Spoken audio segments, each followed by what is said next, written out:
the rough texture of chalk dust rubbing against the palm, the clink of barbell colliders striking the iron bar, the dull thud as the barbell hit the rubber mat, then the cool sensation of water from the water bottle pouring down one's throat. That was the last thing Lugio remembered. Then everything went wrong. The first thing he smelled was not the gym's mix of sweat and disinfectant, but salt. A strong, briny sea salt scent burned his nostrils, as if someone had pressed his face into a bucket of seawater. Next came touch. Beneath him were neither rubber flooring nor non-slip mats. It was something rough and damp. When his fingers brushed over it, he felt wood grain, with icy liquid seeping through the cracks. Lugio opened his eyes. Above him was not the gym's off-white ceiling, but an endless stretch of blue. It stretched from directly overhead all the way to the horizon. Sea and sky merged, with not a single trace of land in sight. Lugio's brain froze instantly. He stayed reclined for about 5 seconds, then pushed himself sharply up onto his arms. The wooden raft lurched violently, and he nearly slipped off. Instinctively, he grabbed whatever was beside him. A sharp pain throbbed at the back of his head, and his temples pounded. Wait, something was off. What had he just grabbed? It felt somewhat soft. He glanced back. There were other people beside him. Not just one person. He sat at the far left of the raft. On this 5-square-meter space lay 6 more people, and every single one of them was an extraordinarily beautiful woman. What he had grabbed, when he tried to sit up, was the shoulder of the woman closest to him. Cough. Before the others woke up, Lugio quickly pulled his hand back and casually brought his hand near his nose to sniff. Nothing out of the ordinary. All 6 were unconscious, lying in various postures. The girl furthest to the right wore golden earrings. She lay on her side at the raft's edge, half of her skirt soaked through by seawater. Next to her was a long-haired girl lying on her back, hands folded over her abdomen. Each of them looked different, yet every one was a rare beauty.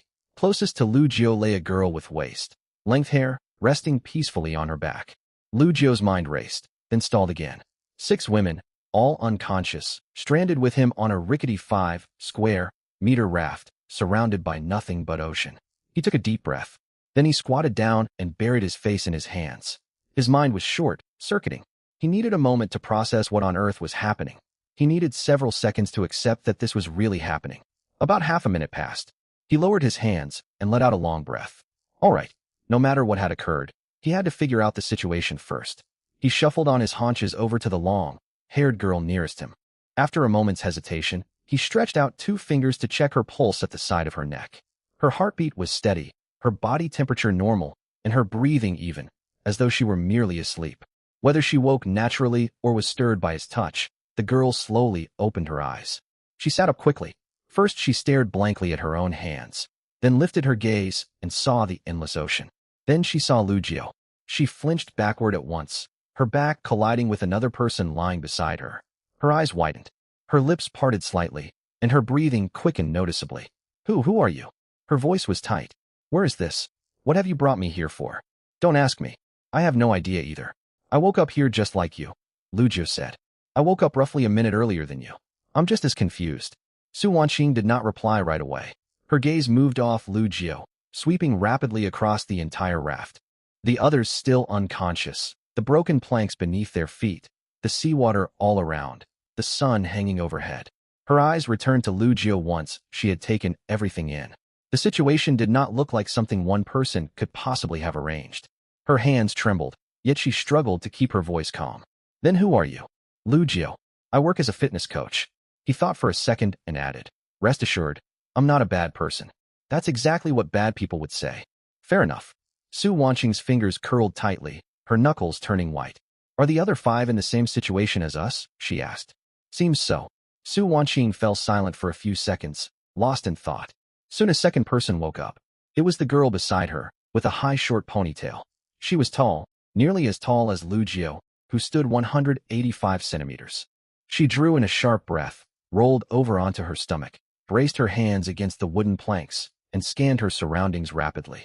Where is this? She froze at the sight of the ocean. She froze again when she spotted Lugio and Su Wanqing. Who are you two? Her voice was low, unable to hide her tension. Lugio. Su Wanqing. She did not respond. She sat up slowly, her whole body tensed. She looked out over the sea, her lips pressed into a thin line. Chu Yen. I was at a martial arts gym, she said abruptly. My last memory was training at my family's gym. and then I ended up here. What is going on? I was at a gym, Lu Jio said. I was in a library, Su Wanqing said. The three exchanged glances. There was no logical explanation for how they had arrived here. Chu Yin asked no further questions. One by one, the others woke up. Like Lu Jio and the rest, they knew nothing. They woke to unfamiliar surroundings and strangers, overcome with confusion and fear. Where is this? How did I get here? My dress. What is this place? Who are all of you? How did I end up here? I need to make a phone call. Voices rose one after another, leaving Lu Jio and the others no chance to speak. Their panicky movements made the already rickety small raft rock even more violently. Stop moving. Chu Yin could bear it no longer. Her voice was not especially loud, yet the force behind it silenced everyone instantly. She stood in the middle of the raft, her short ponytail whipping in the sea wind, rigid and unyielding. If we tip this raft over, none of us will survive. The raft was indeed swaying dangerously. The girl with golden earrings froze. The round-faced girl drew her knees to her chest and huddled inward. Lu Jio knew someone needed to take charge and restore order. As the only man on the raft, it fell to him. Everyone, I know we're all terrified, he said, his tone gentler than Chu Yan's. But panicking won't help us right now. He gestured toward the sea, stretching all around them. Look, nothing but water. No shore, no ships. None of us have our phones. No single person could have transported all of us here without us noticing. So what do we do? The girl with golden earrings' voice shook, yet she held her chin defiantly high. No matter what is going on, our top priority is to stay alive, Lu Jio said. We can figure out everything else later. Nobody spoke. Silence. The sea wind howled. 7 strangers crammed onto a 5-square-meter raft, none knowing what to say. At that exact moment, a voice exploded inside every single one of their minds. It was not something they heard with their ears. It was projected directly into their consciousness. Cold, mechanical, emotionless. Ding. Detected 7 survivors awake. System activating. Welcome to Endless Sea Raft Survival. The round-faced girl let out another small cry. All 7 stared at one another, confirming that everyone had heard the same voice. Goosebumps rose across Lu Jio's back. It was no hallucination. 7 people could not hallucinate the exact same thing. Global human population aged 18 to 60 has completed transportation. Physical condition restored to optimal state. Current sector, Huaxia, 2014. Initial survivors, 699,982/700,000. Raft ID, 0819. Area, 5 square meters. Survivors, 7. Detecting candidate for raft captain, screening. Raft 0819 captain confirmed, Lu Jio. Captain privileges. Manage raft member admission and removal. Captain receives priority protection under raft rules. Please use these privileges responsibly. Lu Jio felt something settle in his awareness, like a key placed into a lock. His first reaction was not joy, but bewilderment. Why me? Yeah, why him? Why does the only man get to be captain? The others were clearly displeased with the assignment. But there was nothing they could do. The system had already made its decision. Lu Jio pushed the complaints aside and focused on reading the system rules. Endless Sea Rule 1. Do not enter the water lightly. The underwater world is extremely dangerous. Endless Sea Rule 2. The raft is protected by system laws. Wild soul beasts will not actively attack people aboard the raft. This protection does not apply to attacks from other survivors. The first 7 days constitute the novice protection period. No other rafts will be encountered. After 7 days, all rafts will be connected across the sea zone. Soul beasts will begin attacking rafts at random. Repair your raft promptly. Personal systems activated. Think panel to view personal stats. Think backpack to access storage space. Storage holds inanimate objects only. Identical items may be stacked infinitely with unlimited capacity. Communication channels unlocked. Voice and text available for raft members. Sector, wide channel opens for 1 hour each day. Distributing initial supplies. A metallic hook materialized out of thin air and landed heavily in Lu Jio's right palm. The hook was about forearm length, attached to a rope of indeterminate material. Dull gray, it looked flimsy. At the same time, each of the 6 women received an identical hook. Basic salvage hook. 1 per survivor. Used to retrieve resources floating on the sea. Hooks have durability. They break once durability reaches 0 and must be crafted anew using materials. Salvage hooks are the primary early game resource gathering tool. Resource crates drift randomly across the sea. Hook and pull them aboard to obtain supplies. Survival begins now. The voice faded. 7 people stood on the 5-square-meter raft, none speaking. A long silence dragged on. So, we're really trapped here. The round-faced girl's voice trembled, close to tears. Nobody answered. Everyone already knew the truth. I don't want this, the girl with golden earrings said, voice shaking yet still stubborn. I don't want to stay here. I want to go home. I need to make calls. I need my father. There are no phones. And your father is probably stuck in this place too, Su Wanqing said. Then what are we supposed to do? Su Wanqing offered no reply, for she had no answer herself. Another stretch of silence. Lu Jiu stared down at the hook in his hand. It was the only truly useful object they possessed. Fear gnawed at him, yet panicking would solve nothing. Someone had to step forward. I know we're all scared. I'm scared too. But fear won't get us anywhere. Resources won't drift to us on their own. We have to use these hooks to salvage supplies to stay alive. The group glanced nervously at one another. No one moved. Lu Jiu did not wait for them. He walked to the raft's edge and tried to cast the hook out. The sea-grade hook's rope could reach roughly 7 to 8 meters. It arced through the air and splashed into the waves. His first attempt was clumsy. He caught nothing. Undeterred, he hauled the hook back and threw it out again with more force. When the hook hit the water, he felt a faint tug. It had caught onto something. Yes. Relief flickered through Lu Jiu. He reeled the line in carefully. The hook had latched onto a floating plastic crate. He dragged it onto the raft and pried it open. Inside were 2 500-milliliter bottles of mineral water and 1 pack of compressed biscuits. It was not much, but it was vital. A green durability bar appeared above the hook in Lu Jiu's field of view, reading 99%. Salvaging items wore the hook down. It really does pull things up? The round-faced girl wiped her tears and leaned forward to look. Hesitantly, she walked to another side of the raft holding her own hook. Her hands shook. Her cast veered far off target, landing only 3 or 4 meters away. Try again. Aim for items that are closer, Lu Jiu suggested. She bit her lip and cast once more at a plank floating 4-odd meters out. This time she hooked it. Joy flashed across her face as she pulled the hook back in. Obtained, with ×5.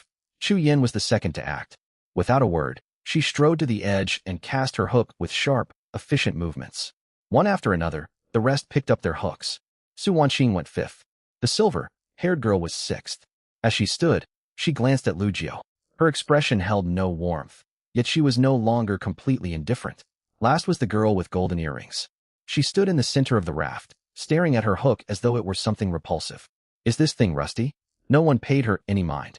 Everyone was busy salvaging resources. She took a deep breath, frowned, and stepped to the edge. She closed her eyes and tossed the hook toward the sea. It nearly hit her own feet. You're throwing downward, not forward, Chu Yin said without turning her head. I know that. The girl with golden earrings flushed. 7 people salvaged aboard the cramped 5-square-meter raft. Efficiency was low. Aside from Lu Jiu and Chu Yin, most of them missed frequently, and hauling in the line cost them effort.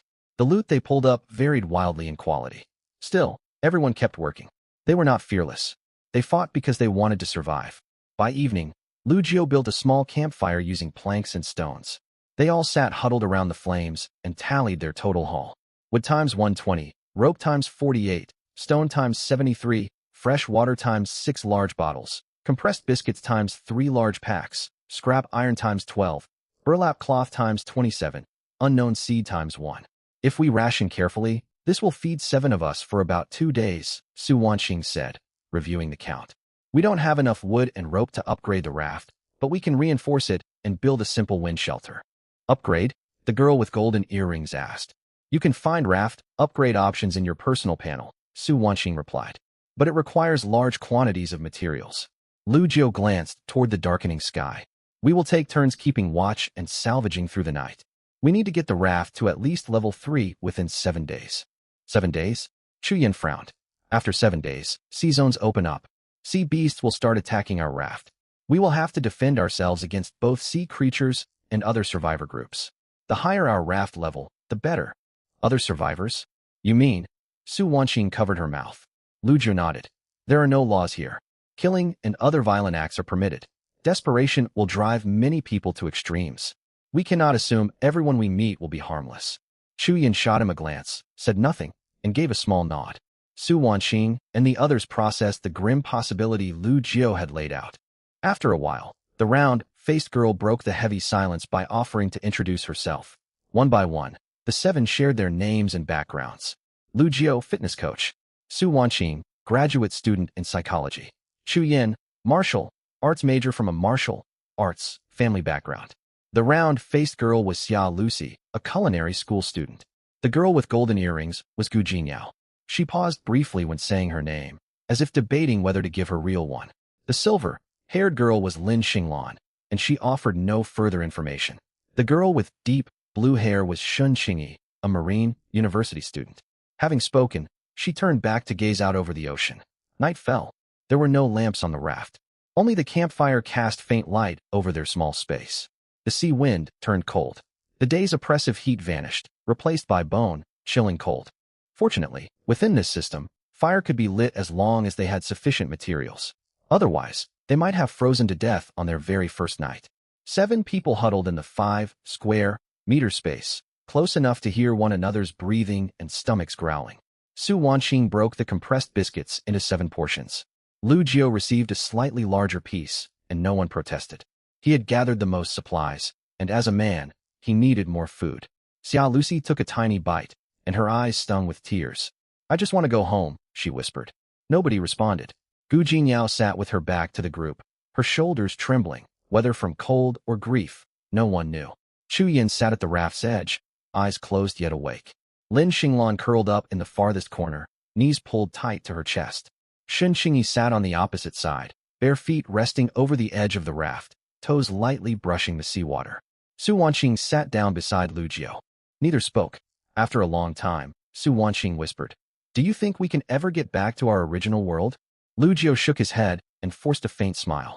"Maybe. Since this is a game, there ought to be some reward for first place in the end. Maybe getting to go back is that reward." Whether they could return did not really matter at this moment. What mattered was giving the others a glimmer of hope. Yeah. Lu Jiao gripped his grappling hook and stared out at the pitch black sea. Somewhere far out on the water, something flashed. Was it a drifting resource crate? Or something beneath the waves? Lu Jiao tightened his hold on the hook. Whatever it was, he had to try to reach it. Chu Yin. The bonfire only lit up 2 or 3 meters around their feet. Beyond that lay total darkness. Holding the hook, Lu Jiao stared at the glimmer on the sea for a long while. It was not far, roughly 7 or 8 meters away. It was not the bright reflection from a resource crate. It was a faint bluish glow emanating from within itself. It flickered on and off, as if something beneath the surface was breathing. His instinct told him to pull it up. It was something valuable. He walked to the edge of the raft. His first throw went wide. He could not see well in the dark. He reeled the line back in, adjusted his angle, and threw a second time. It got closer, yet still half a meter short. On his third attempt, he tried a different approach. He hooked a floating plank near the glow first. He shortened the distance to the target by winding in the rope, then cast the hook toward the light once more. He got it. He reeled in slowly and carefully, afraid the object might slip free. A palm-sized scroll surfaced from beneath the sea. It gave off a soft blue glow. Its material was neither paper nor cloth. It felt cold and smooth to the touch, lined with fine silver patterns along its edges. It looked like some kind of crafted artifact.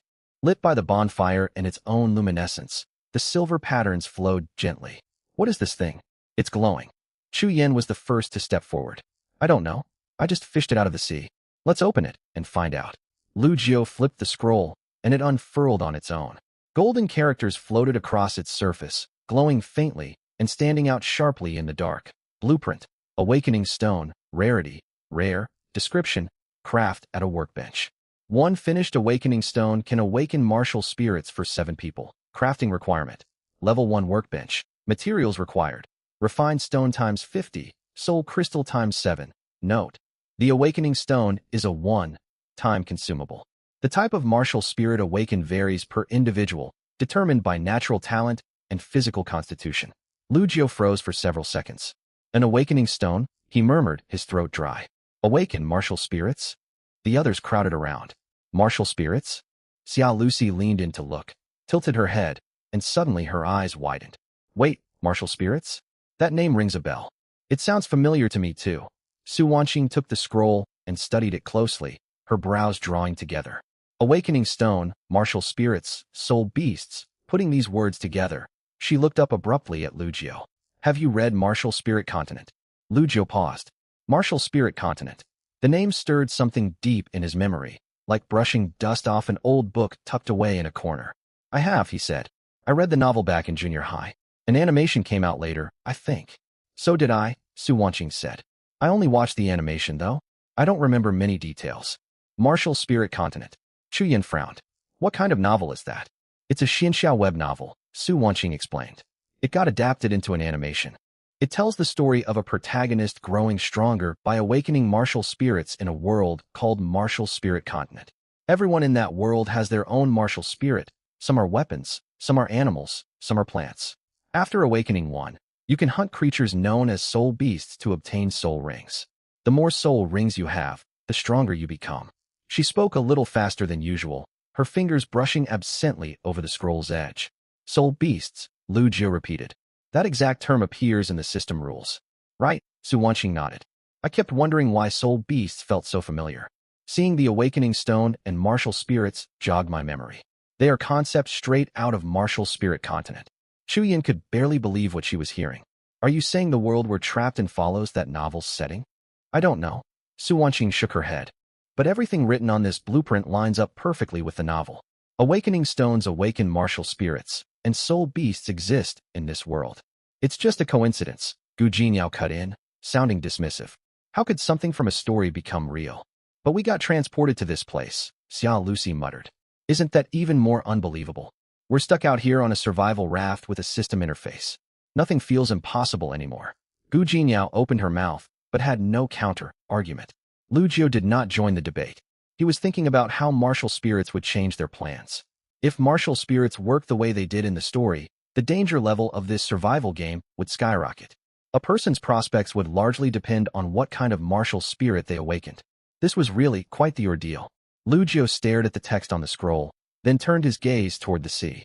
Whether it is coincidence or not, this blueprint is real. The awakening stone is real, and the soul beasts mentioned by the system are real. We will find out later if this world connects to that novel. What do we do now? Xia Lucy asked.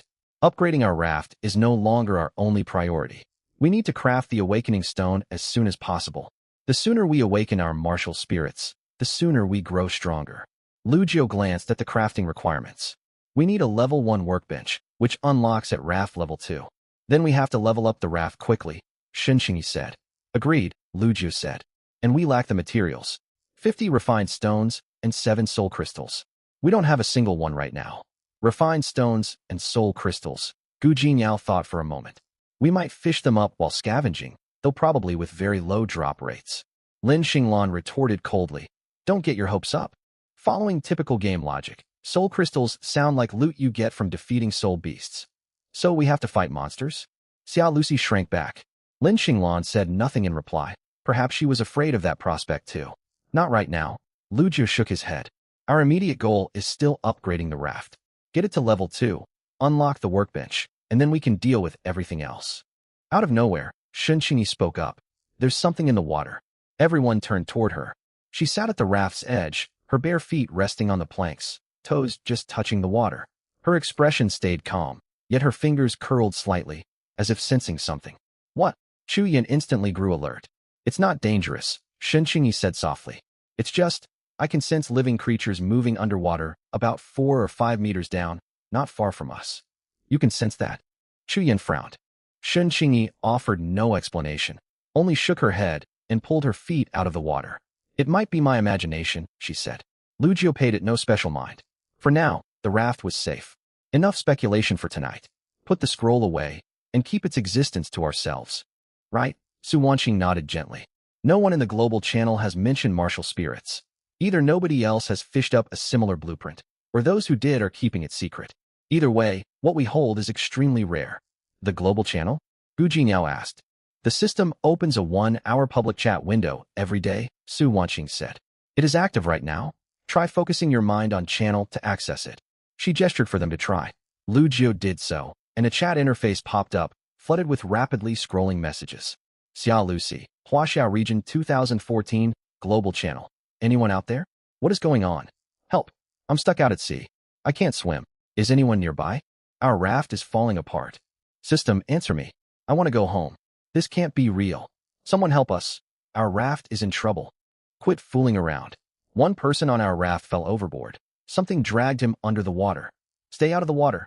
There are monsters down there. Can any experienced player take me in? I'm willing to work. Damn it. 2 people got pushed off our raft after a fight. Something dragged them straight down. Looking for teammates. Our group is all guys. Hoping to meet more people. Grow up. The global channel only opens for 1 hour each day. Make the most of it. Some of us might not be here next time. That final message caused a brief pause in the flood of texts. Xia Lucy's lips trembled as she read it. People have already died, she whispered. And quite a few, Chu Yin said. The system counter reads 698-721/700000. Over 1,000 people are gone. Nobody said a word. Gu Jingyao turned her back to the group, her shoulders shaking. Lin Xinglan huddled in the farthest corner, knees pulled to her chest, refusing to look at the screen. Messages kept pouring in. Some shouted at the system, some begged for rescue, some bragged about valuable items they had scavenged. Others sent out odd requests, met with heavy criticism. Lu Jiao closed the channel.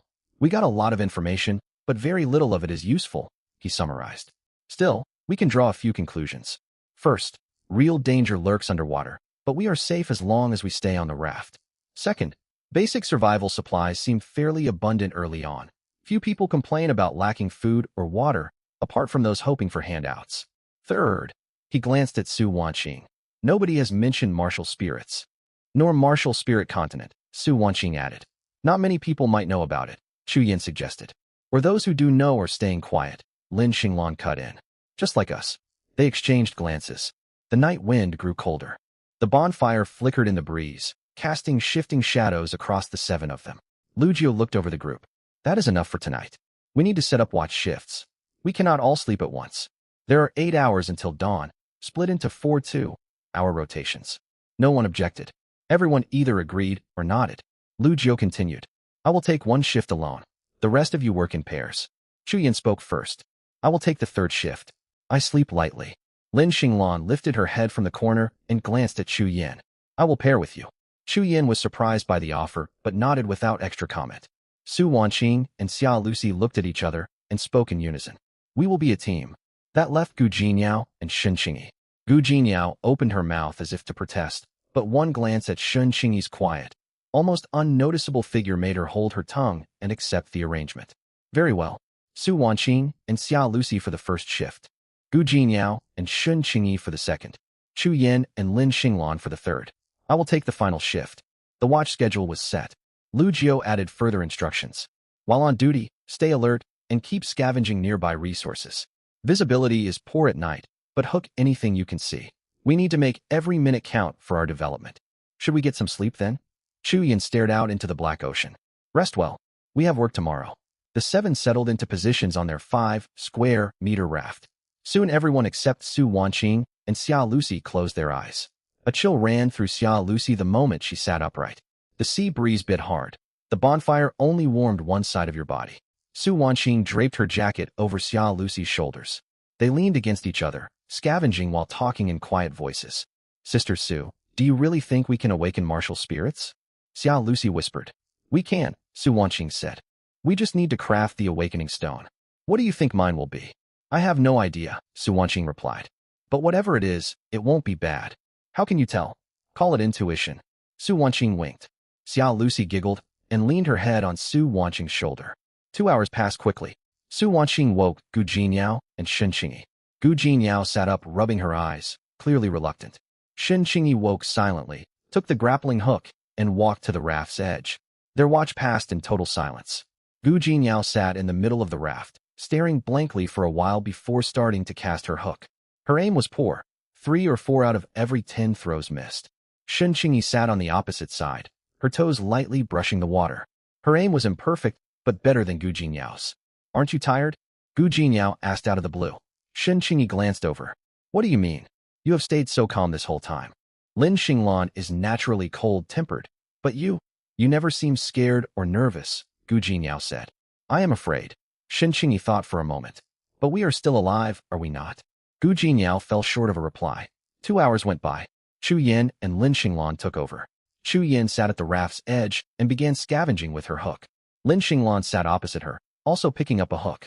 They worked without exchanging a word for half an hour. Then Lin Xinglan broke the silence. You practice martial arts? MHM. Chu Yin nodded. My family runs a martial arts gym. What style? Mostly Sanda. plus some traditional forms. Lin Xinglan nodded. Once the raft is bigger, could you teach me? Chu Yin understood she wanted to learn self-defense and readily agreed. Sure. After a while, Chu Yin asked, what about you? What did you do before? Sprinting, Lin Xinglan said. I was an athlete. That explains it, Chu Yin realized. Your leg build makes sense now. Lin Xinglan did not deny it. A faint smile tugged at her lips hidden in the dark. I don't want partners who are too weak. It is just trouble, she said. Chu Yin glanced at her and smiled. You certainly are straightforward. No point beating around the bush. Then came Lu Jio's shift. He sat alone by the edge, casting his hook to gather nearby supplies. Visibility was terrible. He could only see 3 or 4 meters out. Night time scavenging was far less efficient than during the day. Still, every little bit helped. He fished up dozens more logs, rope, and a plastic crate holding fresh water and food. When pale light touched the eastern horizon, Lu Jio set down his hook and rubbed his sore neck and wrists. The bonfire had burned out, leaving smoldering ashes smoking gently in the morning breeze. He looked around. Xia Lucy huddled with her knees drawn up, chin resting on them, dried tear tracks on her face. Gu Jinyao lay on her side, her dress badly crumpled. Everyone else slept pressed closely together in the cramped space. Su Wanqing sat at the far end of the raft, faint glowing light patterns floating in the air before her, the projection of her system panel. Morning, Lu Jio said. Morning. Shen Qingyi, morning. Su Wanqing stopped tapping the virtual screen. We scavenged quite a lot overnight. I sorted everything. She pulled up the inventory list for him to see. We gained over 60 logs, more than 20 ropes, and enough food and fresh water to last several days. Still 0 refined stones or soul crystal fragments, though. As expected, those 2 must have extremely low drop rates. It may even turn out, as Lin Xinglan guessed, that we obtained them only by defeating soul beasts. The thought of fighting soul beasts made both of their expressions turn somber. Su Wanqing nodded and continued. I looked over the channel history from last night. Some people reported fishing up faintly glowing stones, though no one could confirm if they were refined stones. Others mentioned silvery, glowing fish schools swimming 5 to 6 meters underwater. Glowing fish schools. Yes, putting that together with what the system told us about soul beasts. Those are very likely soul beasts. Lu Jio sighed. The system rules had made it clear enough. Soul beasts inhabited the water. They would not attack during the protection period, but after 7 days they would assault the raft at random times. So we need to upgrade the raft as soon as possible, unlock the workbench, and craft the materials for awakening stones. The sooner, the better. What do we need to upgrade the raft again? Chu Yin woke up at some point and cut in from the side. 200 wood, 50 rope, 40 nails, Su Wanqing said. I calculated last night. We fished up 120 pieces of wood during the day, and more than 60 more during night. Watch. That adds up to almost 190. We just need 10 more pieces. We got 48 ropes in the day, plus over 20 from night. Watch, that's enough. What about the nails? They can be synthesized in the system crafting panel. Su Wanqing pulled up her interface for them to see. 2 rough iron shards make 2 nails. We have 23 rough iron shards, so that's 46 nails. That's enough too. Let's get to work. Lu Jio stood up and picked up his grappling hook. He glanced at the sky. The sun had fully risen. Golden sunlight spilled across the sea, shimmering bright and seemingly peaceful. Yet everyone knew this calm was only temporary. Lu Jio hurled his hook. It sliced across the sea and landed precisely. The green durability bar ticked slightly, 81%. Intense salvaging throughout yesterday and last night had worn the hook down considerably. At this rate, it would break in a few days, and they would need materials to make a new one. The others woke one after another.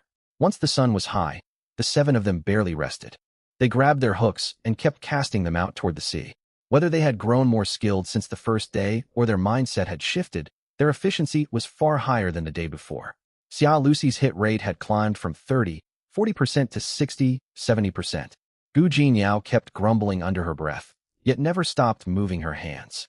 An hour later, Su Wanqing took stock of their supplies. We have enough.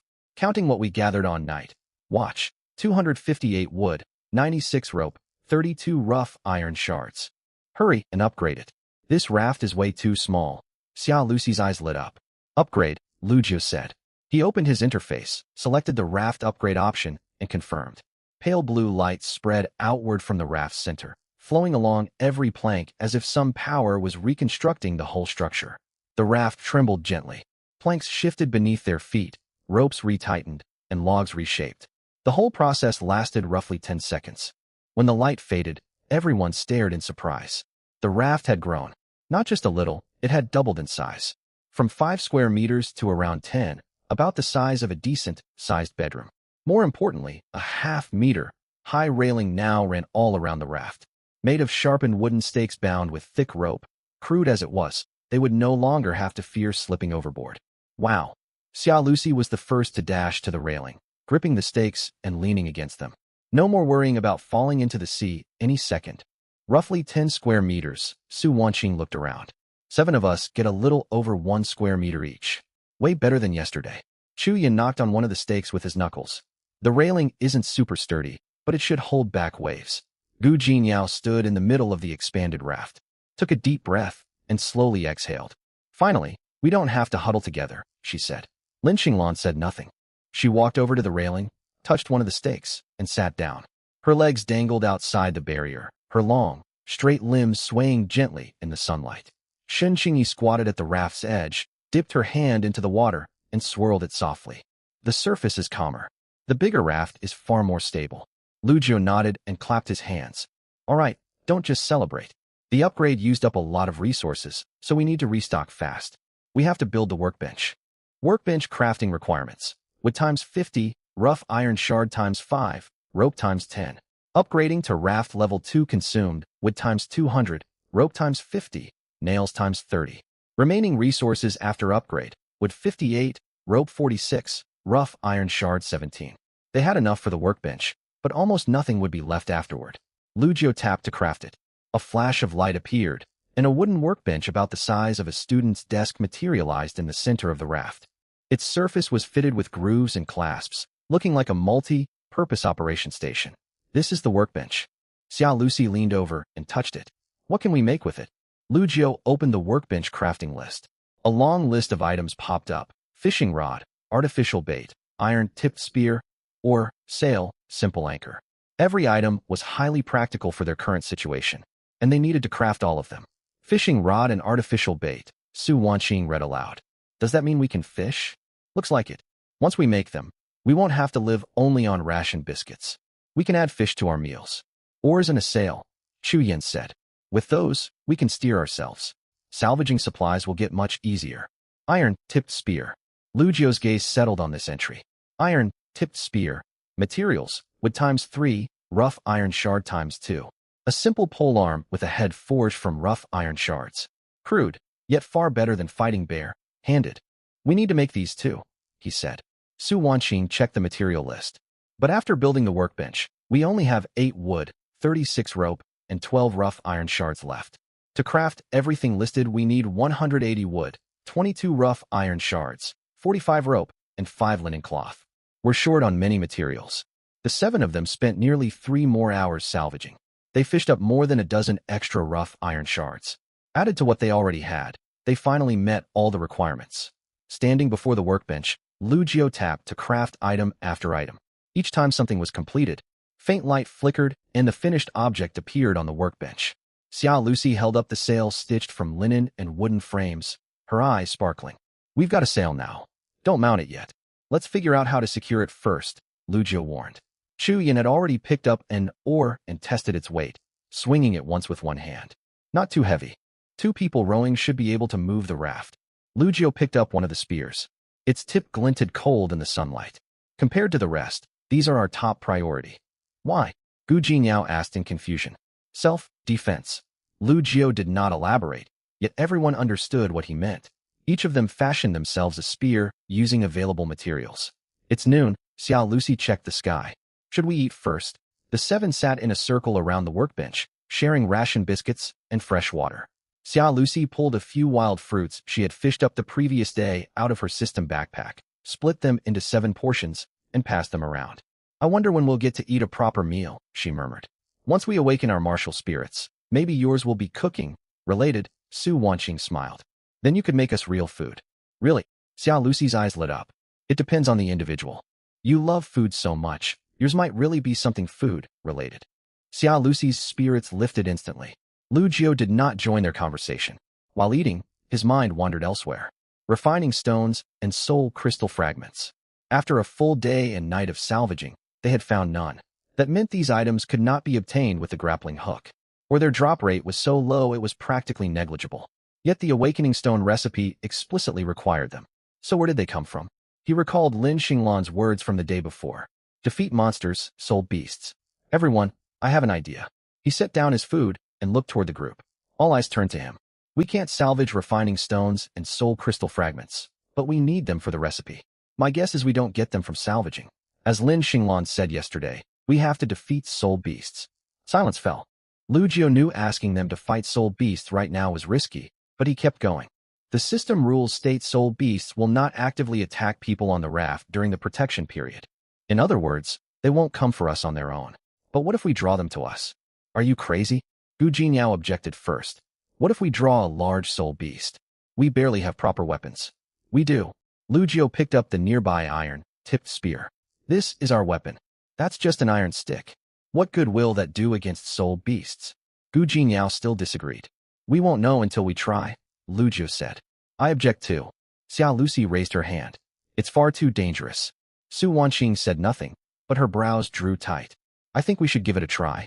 Everyone turned toward the speaker. It was Shenxingyi. She sat on the raft's edge, her feet resting outside the railing, her expression calm as ever. I've been sensing what's under the water for a while now. There are small creatures swimming nearby.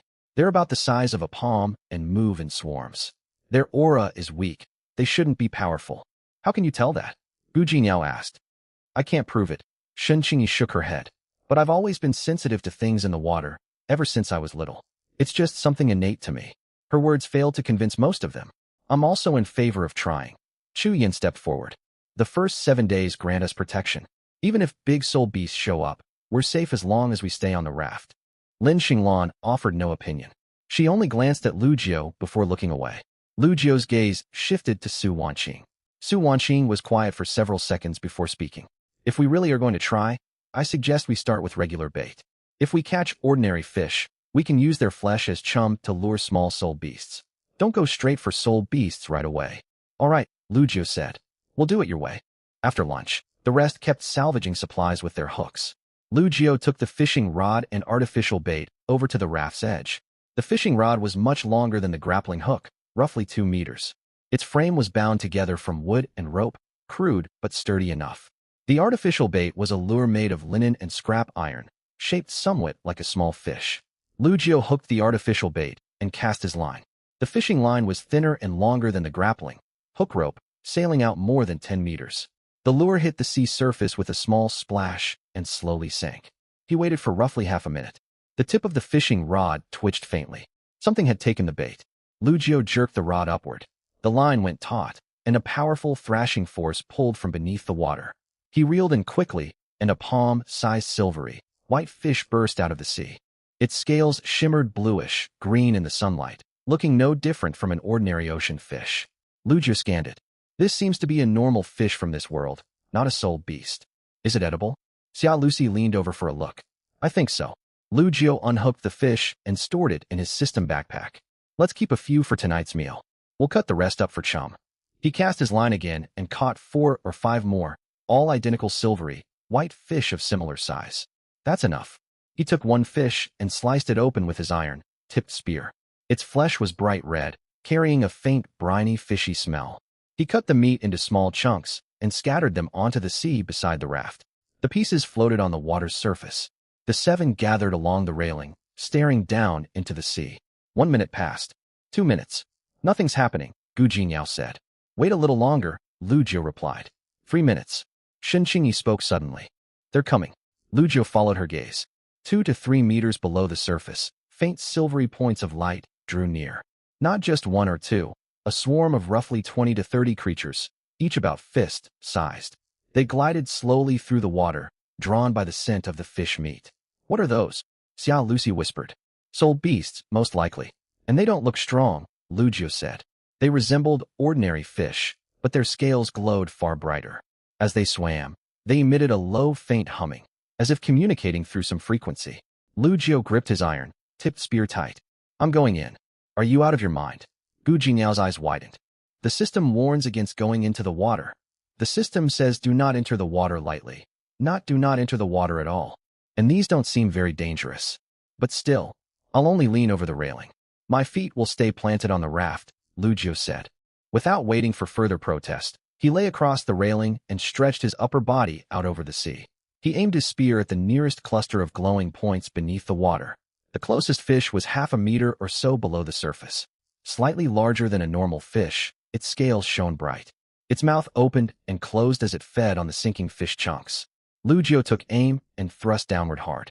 The iron-tipped spear cut through the water against mild resistance. The point pierced the fish's flank. It thrashed violently once, then went still. A pale white halo drifted above its corpse. Killed 10-year-old light, scale fish ×1. Obtained refining stone ×1. A system notification echoed inside his head. Lugio froze. A refining stone. It had actually dropped. And that halo? It's really a soul ring. White, a 10-year-old soul ring, exactly like in the novels. Lugio said excitedly, drawing everyone's attention. So the martial spirits and soul beasts here really follow that same setting? Su Wanqing stared at the white soul ring. Seems like it. Before the swarm could swim away, Lugio pulled his spear back, tossed the dead fish onto the raft, and stabbed another target. Killed 10-year-old light, scale fish ×1. Obtained refining stone ×1. Another refining stone. He kept striking without pause. The light, scale fish still circled the chum, unaware of the danger. He slew 3 more. Every kill yielded a refining stone until the 4th brought an extra line in the system prompt. Killed 10-year-old light, scale fish ×1. Obtained refining stone ×1. Killed 10-year-old light, scale fish ×1. Obtained refining stone ×1. Soul crystal ×1. A soul crystal had dropped, but only that one.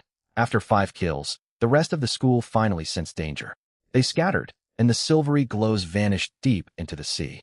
Lugio pulled himself back onto the raft and opened his system backpack. Refining stones, 5. Soul crystals, 1. Refining stones drop nearly every time, but soul crystals have a very low drop rate. Only 1 out of 5 kills, he said. Is that enough? Xiao Lucy leaned in to check. The awakening stone requires 50 refining stones and 7 soul crystals. We're still far short, but at least we know this method works. Su Wanqing nodded. These light, scale fish are only 10-year grade, barely capable of harming anyone. Lugio went on. Good. As long as we keep chumming with fish flesh, we can keep drawing them in. We need to catch more fish then, Chu Yen said. Right. Lugio glanced at the sky. This afternoon, we'll rearrange our work. Some keep salvaging with hooks, some fish, and others kill soul beasts to gather materials. I want to fish. Xiao Lucy raised her hand. I'm interested in fishing. I'll do the killing. Chu Yen picked up another iron-tipped spear. I'll handle chumming and inventory checks, Su Wanqing offered. I can help herd the fish toward us underwater, Shinqingyi said. Everyone turned toward her. You're going into the water? Lugio frowned. I'm an excellent swimmer, Shinqingyi explained. I grew up by the sea. Diving feels as natural as walking to me. And I noticed just now, I can hold my breath for an extremely long time down there. How long exactly? Su Wanqing asked. At least, more than 10 minutes. Shinqingyi hesitated. I feel no discomfort at all. Maybe it's some change in my body after arriving in this world. I can't explain it. Lugio looked at her, then out over the sea. Be extremely careful. Come back up immediately if anything feels wrong. Shinqingyi nodded, slipped her bare feet into the water, and slid into the sea. Hardly a splash, barely a sound. She seemed to merge with the ocean and disappeared without a trace. A few seconds later, silvery bubbles rose beside the raft. Then a huge school of light. Scale fish surged upward from the depths, clustering thickly next to the raft, their silver radiance shimmering under the water. Shinqingyi broke the surface. Wet hair clung to her face, water dripping from the ends. I herded these over from nearby. Around 40 or 50. Is that enough? Everyone stared in astonishment. How did you manage that? Gu Jinyao's eyes went wide. I clapped my hands underwater, Shinqingyi said. Sound spooks fish and makes them swim in one direction. I just guided them toward the raft. The explanation sounded reasonable, yet Lugio noticed the others were looking at Shinqingyi differently. Being able to hold breath underwater for over 10 minutes and herd fish was extraordinary. More than enough. Chu Yin took up her iron-tipped spear and began stabbing. Lugio, Gu Jinyao, and Lin Xinglan kept salvaging floating debris. Over the afternoon, Chu Yan killed nearly 30 light, scale fish. Refining stones, 32. Soul crystals, 3. Adding their earlier haul, total stock. Refining stones, 37. Soul crystals, 4. We're still 13 refining stones and 3 soul crystals short, Lugio said. If we do this again tomorrow, we should have everything, Su Wanqing said. Night fell. The 7 sat around their campfire for dinner. Xia Lucy skewered the light, scale fish they had caught onto iron, tipped spears, and roasted them. There were no seasonings, yet the aroma of grilled fish made everyone's mouths water. It's been so long since I've had hot food. Xia Lucy turned the skewers, her eyes crinkling happily. Yeah, ever since we got dragged to this godforsaken place, we haven't had a proper meal, Gu Jinyao said, watching oil sizzle off the fish. Lugio sat by the railing, staring at his iron-tipped spear. Traces of light, scale fish blood stained its tip, glinting dark, red in the campfire glow. 37 refined stones, for soul crystals. If I hunt some more tomorrow, we should have enough. Martial souls, truly something to look forward to. The aroma of grilled fish drifted across the raft. Xia Lucy flipped the fish skewered on her iron-tipped spear. Its skin had turned golden brown. Grease dripped onto the bonfire, hissing. Though there was no salt or seasoning, for the 7 people who had eaten nothing but ration biscuits for 2 days, this was gourmet food. All right, it's ready to eat. Xia Lucy passed out the grilled fish. She took a big bite herself and gasped from the heat. So good. Really not bad. Chuyin took hers and bit deep. A million times better than ration biscuits. Gu Jinyao hesitated when she received her fish. She glanced at the leftover fish scales, but bit into it anyway. After a couple of chews, her expression shifted from distaste to surprise. It's fine. While eating, Lugio opened his system panel. The regional chat channel was open again. By the time he pulled it up, messages were scrolling frantically. Unlike yesterday's flood of panic-stricken pleas for help, today's conversation was different. Has anyone fished up refined stones? I got one marked rare, but I've no idea what it's for. I've got one too. Dropped by that glowing fish underwater yesterday. It's called a soul crystal. You actually fought those fish? My hook can't catch them. They dart away the second you get close. You need a weapon, the iron-tipped spear from the workbench. Has anyone upgraded their raft? I'm still gathering materials. Ugh, nails are so hard to find. Messages kept pouring in. Lugio scrolled further down. Some users began piecing together the scattered clues. Third brother forever. Guys, what if the system's soul beasts aren't a figure of speech? Refined stones, soul crystals, soul beasts. Anyone remember that novel Martial Soul Continent? Whoa, seriously? That's exactly what I was thinking. No way, do we actually get martial souls in this world? What about awakening stones? You need one to awaken a martial soul in the novel, right? No clue. Maybe you salvage them, or get them as dungeon drops. Dumbass, you craft them with blueprints. Funny thing, our raft just fished up the blueprint. Crafting an awakening stone takes refined stones and soul crystals. We're already gathering materials, buying at high price. DM me if you've got spares. Our raft has the awakening stone blueprint. Most materials are in hand. We'll probably finish crafting it tomorrow. Boss, share the blueprint. I'll trade 200 wood for 1 refined stone. Anyone selling? Excited replies flooded the thread. Lugio frowned reading these posts. There were multiple similar messages. He closed the channel and looked up. The other 6 were also reading the chat, each with a different look on their faces. Some groups are nearly finished gathering materials, Lugio said gravely. Su Wanqing added, if someone awakens theirs first tomorrow, then we can't afford to delay. First thing tomorrow morning, we finish collecting materials and make our awakening stone. I'll do the hunting, Chuyin said, swallowing her last mouthful of fish. I'll keep herding the fish, Shinqingi offered. Lugio nodded. That's settled. Rest well tonight, we start at dawn. Night fell. Watch shifts followed the same order as the previous night. Lugio took the final watch. Sitting alone at the raft's edge, he stared out over the dark sea. 37 refined stones, for soul crystals. Hunt roughly 30 more tomorrow, and we should have enough. Awakening stone. Martial souls. Dawn of the 3rd day. As soon as light broke, all 7 were awake. No extra words were exchanged. Lugio picked up his fishing rod. Let's get to work. Xia Lucy fished, Lugio laid bait chum, Shun Qingyi herded fish, and Chu Yin hunted them. A complete workflow was set in motion. Su Wanqing, Gu Jinyao, and Lin Xinglan handled salvage runs. Less than 3 minutes after Shun Qingyi slipped into the water, she drove a school of scaled soul fish toward the raft. Dense silvery glimmers flickered beneath the waves right beside them. Chu Yin raised her iron-tipped spear and began stabbing. Her movements were far more polished than the day before. Every strike pierced vital spots with minimal wasted effort. 1, 2, 3. Killed 10. Year scaled soul fish times 1. Obtained refined stone times 1. Killed 10. year scaled soul fish times 1. Obtained refined stone times 1. Soul crystal times 1. Killed 10, year scaled soul fish times 1. Obtained refined stone times 1.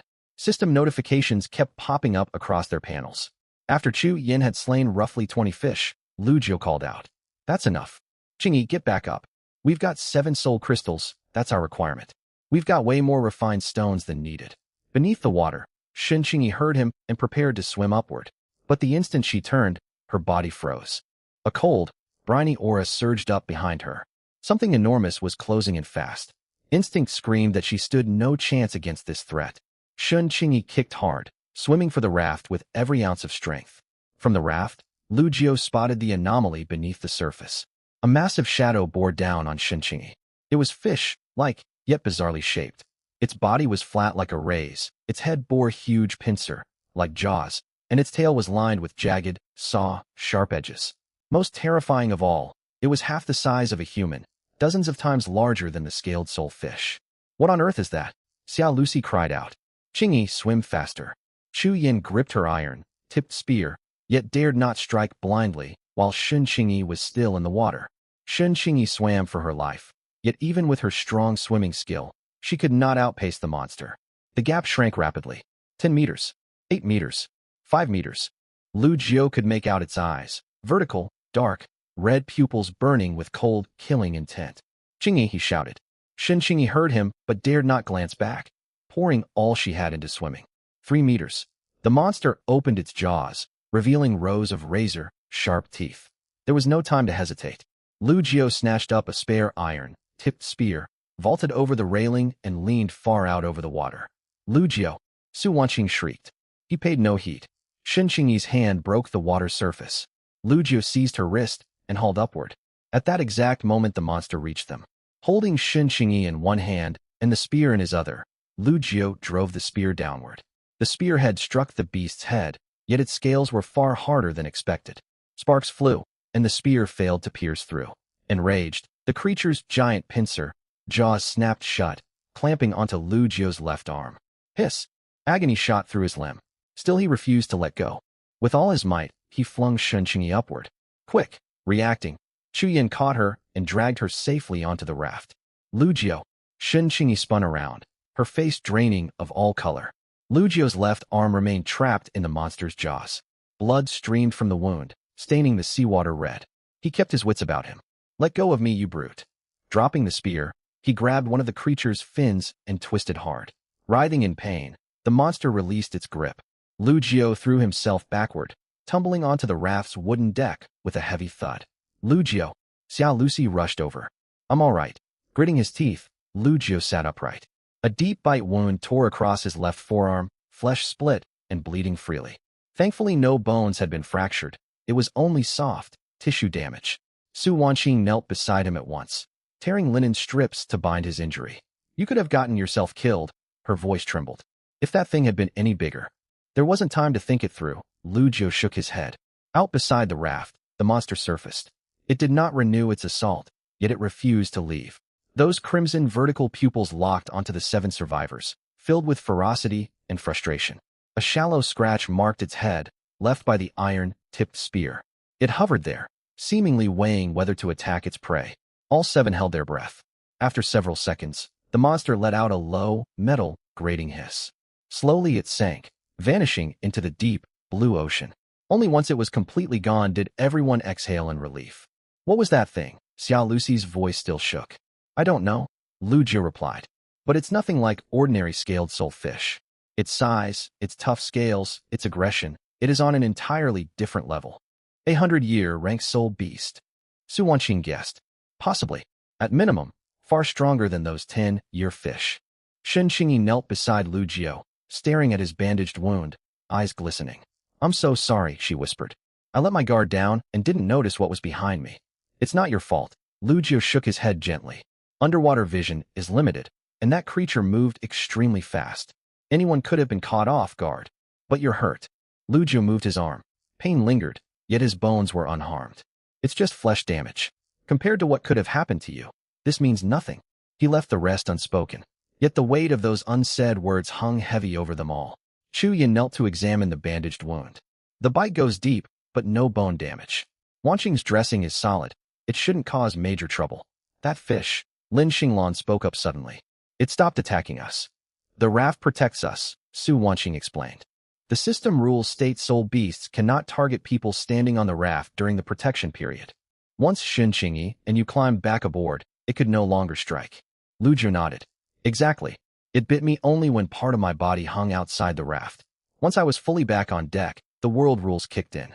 All 7 breathed easier, grateful the game's safeguards held true. The excitement of gathering their crafting materials had faded after the sudden monster encounter. Still, they possessed everything required for the awakening stone. We should awaken our martial souls first. Only with martial souls can we properly defend ourselves. Ignoring the throbbing in his arm, Lu Jiu made the proposal. Chu Yin set her spear aside and let out a long breath. Lu Jiu opened the shared group system backpack. Refined stones, 63. Soul crystals, 7. 13 extra refined stones remained. The other 6 gathered around the workbench, watching as Lu Jiu pulled up the crafting menu. The awakening stone icon sat at the very top, glowing soft golden. Materials required: refined stone times 50, soul crystal times 7. Craft awakening stone. Lu Jiu drew a deep breath and confirmed. Brilliant golden light erupted from the workbench, far brighter than any previous craft. The glow lasted roughly 3 seconds before fading. Resting on the workbench sat a fist-sized stone. It shimmered with gentle golden radiance, fine rune, like patterns slowly shifting across its surface. Warm light shone outwards, gilding each of their faces. All 7 stared in awe. This is the awakening stone. Xia Lucy reached out and brushed its surface, quickly pulling her hand back. It's warm. Lu Jiu lifted the stone. Warm energy flowed up from his palm into his body. Something slumbered deep within it, waiting to be roused. Awakening stone crafting complete. Instructions: place the awakening stone on flat ground. All 7 survivors must touch it simultaneously to trigger the martial soul awakening ritual. Warning: awakening cannot be reversed. Ensure all participants are fully prepared. They exchanged glances. Should we do this right now? Xia Lucy's voice trembled. Chu Yin was blunt. Whatever comes, it will make us stronger. We've come this far.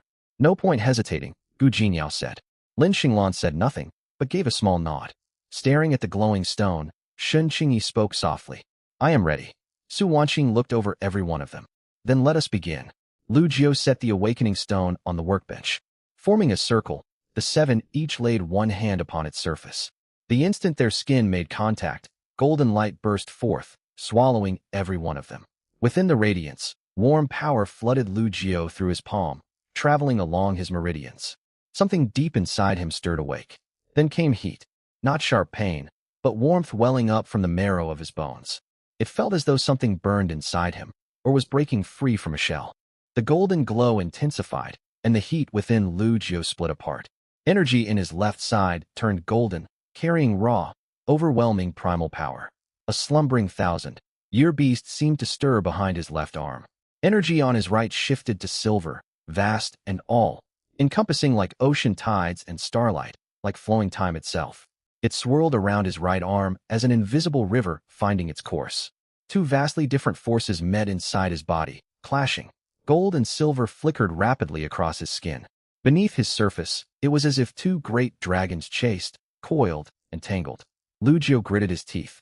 His body felt torn in 2. His left half burned with golden fire. His right half flowed with silver water. The 2 powers fought for his flesh, yet resonated on some deeper level. From within the golden radiance came dragon roars, 2 of them.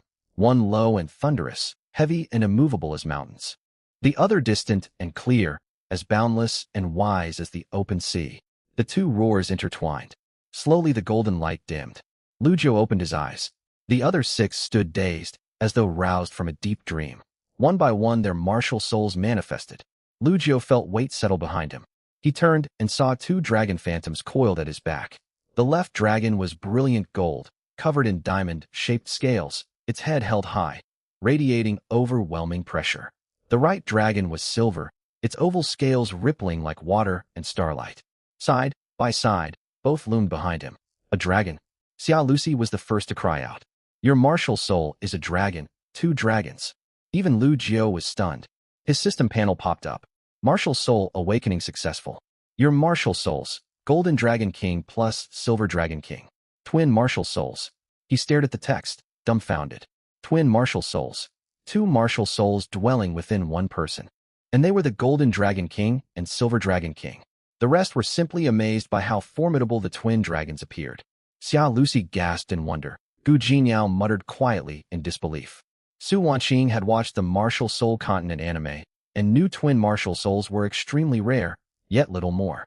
As an avid reader of the original novel, Lu Jiu alone understood what these two souls truly meant. The Golden Dragon King, the destruction aspect fragment of the dragon god. It ruled over destruction and physical laws, possessed near, invincible flesh, and boasted limitless physical power. The Silver Dragon King, the creation aspect fragment of the dragon god. It governed elemental and mental laws, wielded all 7 major elements, and possessed peerless spiritual power. Within the novel, either one alone stood among the absolute top-tier martial souls. Now both resided inside him. It meant he commanded both destruction and creation. It meant his potential was not merely great, but virtually limitless. Lu Jiu took a deep breath, calming his surging emotions, and turned to observe the others. At the same moment, the remaining group members' martial souls fully materialized. Above Xia Lucy's right palm hovered a bowl of steaming golden fried rice. Each grain stood distinct, evenly mixed with bits of egg, inside a translucent bowl, releasing an appetizing fragrance. Supreme fried rice. Xia Lucy stared blankly at it. My martial soul is supreme fried rice. 3 beats of silence passed. Chuyin could not hold back and snickered.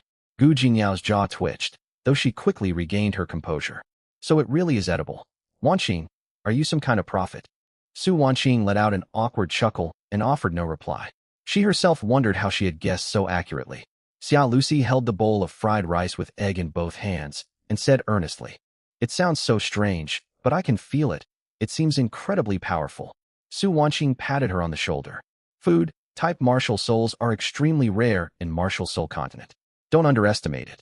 Behind Chu Yan, a massive, deep, green tortoise phantom slowly materialized, heavy and steady, covered with slowly swirling mysterious patterns. Dark, mystic tortoise, defense type.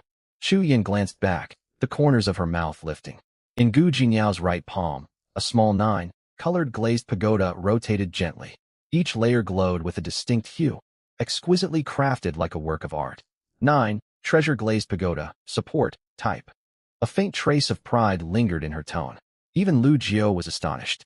She had awakened the 9 treasure glazed pagoda, the top-tier support martial soul from the original novel. Behind Su Wanqing, an emerald swan spread its wings. Its feathers shimmered with soft green radiance, like spring leaves, warm and serene. Emerald swan, healing, type, Su Wanqing said softly. Behind Shun Qingyi, wispy dark, blue water rose, swirling in the air and coalescing into a faint human silhouette, with cascading hair and veil like tail fins. Siren, control, type. Shun Qingyi's voice was faint, tinged with a vague trance. Behind Lin Xinglan, a silvery, white dragon phantom emerged. It accelerated instantly into a blurred afterimage. The shadow shifted erratically, as if traveling through different flows of time. Space, time dragon. Lin Xinglan spoke only its name before retracting her martial soul. Once the awakening light faded, the 7 stood on the raft for a long while. Lu Jiu withdrew the 2 dragon phantoms behind him and took a deep breath. His mind was in utter turmoil. As an avid reader of Martial Soul Continent, he understood better than anyone present just how overpowered their team's martial soul lineup was. Take his twin dragon kings for starters. Emerald Swan, top-tier healing type. Dark, mystic tortoise, supreme defense, type, capable of evolving into the black tortoise in the future. 9. Treasure glazed pagoda, the pinnacle of support amplification, granting 100% amplification at the 9th ring. Siren, a profound sea ultimate water, attribute martial soul with spiritual attributes, receiving maximum enhancement within this ocean world. Space, time dragon, an extremely rare dragon, clan law, type martial soul wielding the supreme authority over both time and space. And the peerless fried rice with egg spoke for itself. In the original novel, there were 2 prime examples, demonstrating how valuable a food-type martial soul with innate full soul power could be. Every single one of their 7 martial souls stood among the absolute best of the best. Lu Jiu could not help but wonder, did every raft team possess such absurdly powerful martial souls? Or was their team simply unbelievably lucky? Unfortunately, the global chat channel remained locked, so he could not check what others had awakened. Lu Jio pulled his thoughts together and opened his system panel. Personal panel. Name, Lu Jio. Age, 25. Identity, Team Captain. Martial Souls, Golden Dragon King / Silver Dragon King. Martial Soul Rank, God, Tier Twin Martial Souls. Cultivation, Level 10 Innate Full Soul Power stuck at Level 10 Bottleneck. Requires First Soul Ring to break through. Spiritual Power, 84 points Initial Spirit, Perception Realm. Soul Rings, none. Soul Bones, none. Current Abilities, Golden Dragon King Basic Physique Boost, Silver Dragon King Basic Spiritual Boost. Lu Jio raised an eyebrow at the numbers displayed on the panel. Innate Full Soul Power at Level 10, with 84 points of Spiritual Power at the Initial Spirit, Perception Realm. What did 84 points of Spiritual Power even mean? In Martial Soul Continent, ordinary Soulers possessed merely 10 to 20 odd points of spiritual power right after awakening. Genius, level talents might reach over 30. He boasted 84 points, already stepping into the Spirit, Perception Realm. This was the gift of his Silver Dragon King Martial Soul. The Silver Dragon King carried the complete divine soul origin of the Dragon God, and formidable spiritual power was one of its core innate talents. He glanced at the others' panels. I have innate full soul power. Xia Lucy was the first to exclaim. Me too. Chuyan nodded. Everyone's at level 10. It seems fortune has favored us all with top-tier gifts, Su Wanqing confirmed after checking everyone's panel. Apart from soul power, how are your other stats? I've got 27 points of spiritual power. I have no idea where that ranks. My spiritual power is 47 points. It seems higher than the rest of yours. My martial soul description states I excel in spiritual power. Shinqingi said, gazing at her panel. That is genuinely high. Most newly awakened Soulers only have a little over 10 points, Lu Jio remarked. What about yours? Shinqingi asked. Nothing special. 84 points. Lu Jio spoke casually, yet his eyebrows lifted noticeably, an expression that made others want to punch him. No one should be allowed to flaunt like that. Incredible, 84 points. Su Wanqing gasped. Your martial soul truly is extraordinary, especially in terms of spiritual power. Lu Jio nodded. My Silver Dragon Martial Soul does specialize heavily in spiritual power. Gu Jinyao muttered under her breath. Twin Dragon Martial Souls, and that much spiritual power. Did you somehow cheat through the system? All right, enough of the envy. Chu Yin patted her shoulder. Look at your own 9, Treasure Glazed Pagoda. That is also a top-tier support martial soul. Gu Jinyao huffed, though a small smile tugged at her lips.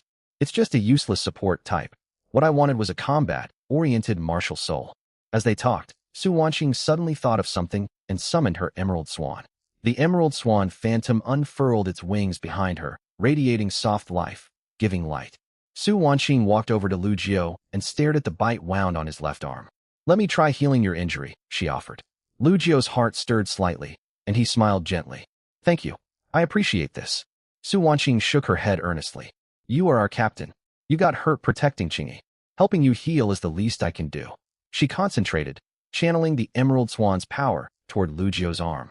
Soft green light enveloped the wound, warm and soothing. Yet seconds later, the light faded, and the injury remained unchanged. Su Wanqing frowned and tried once more. Still no effect.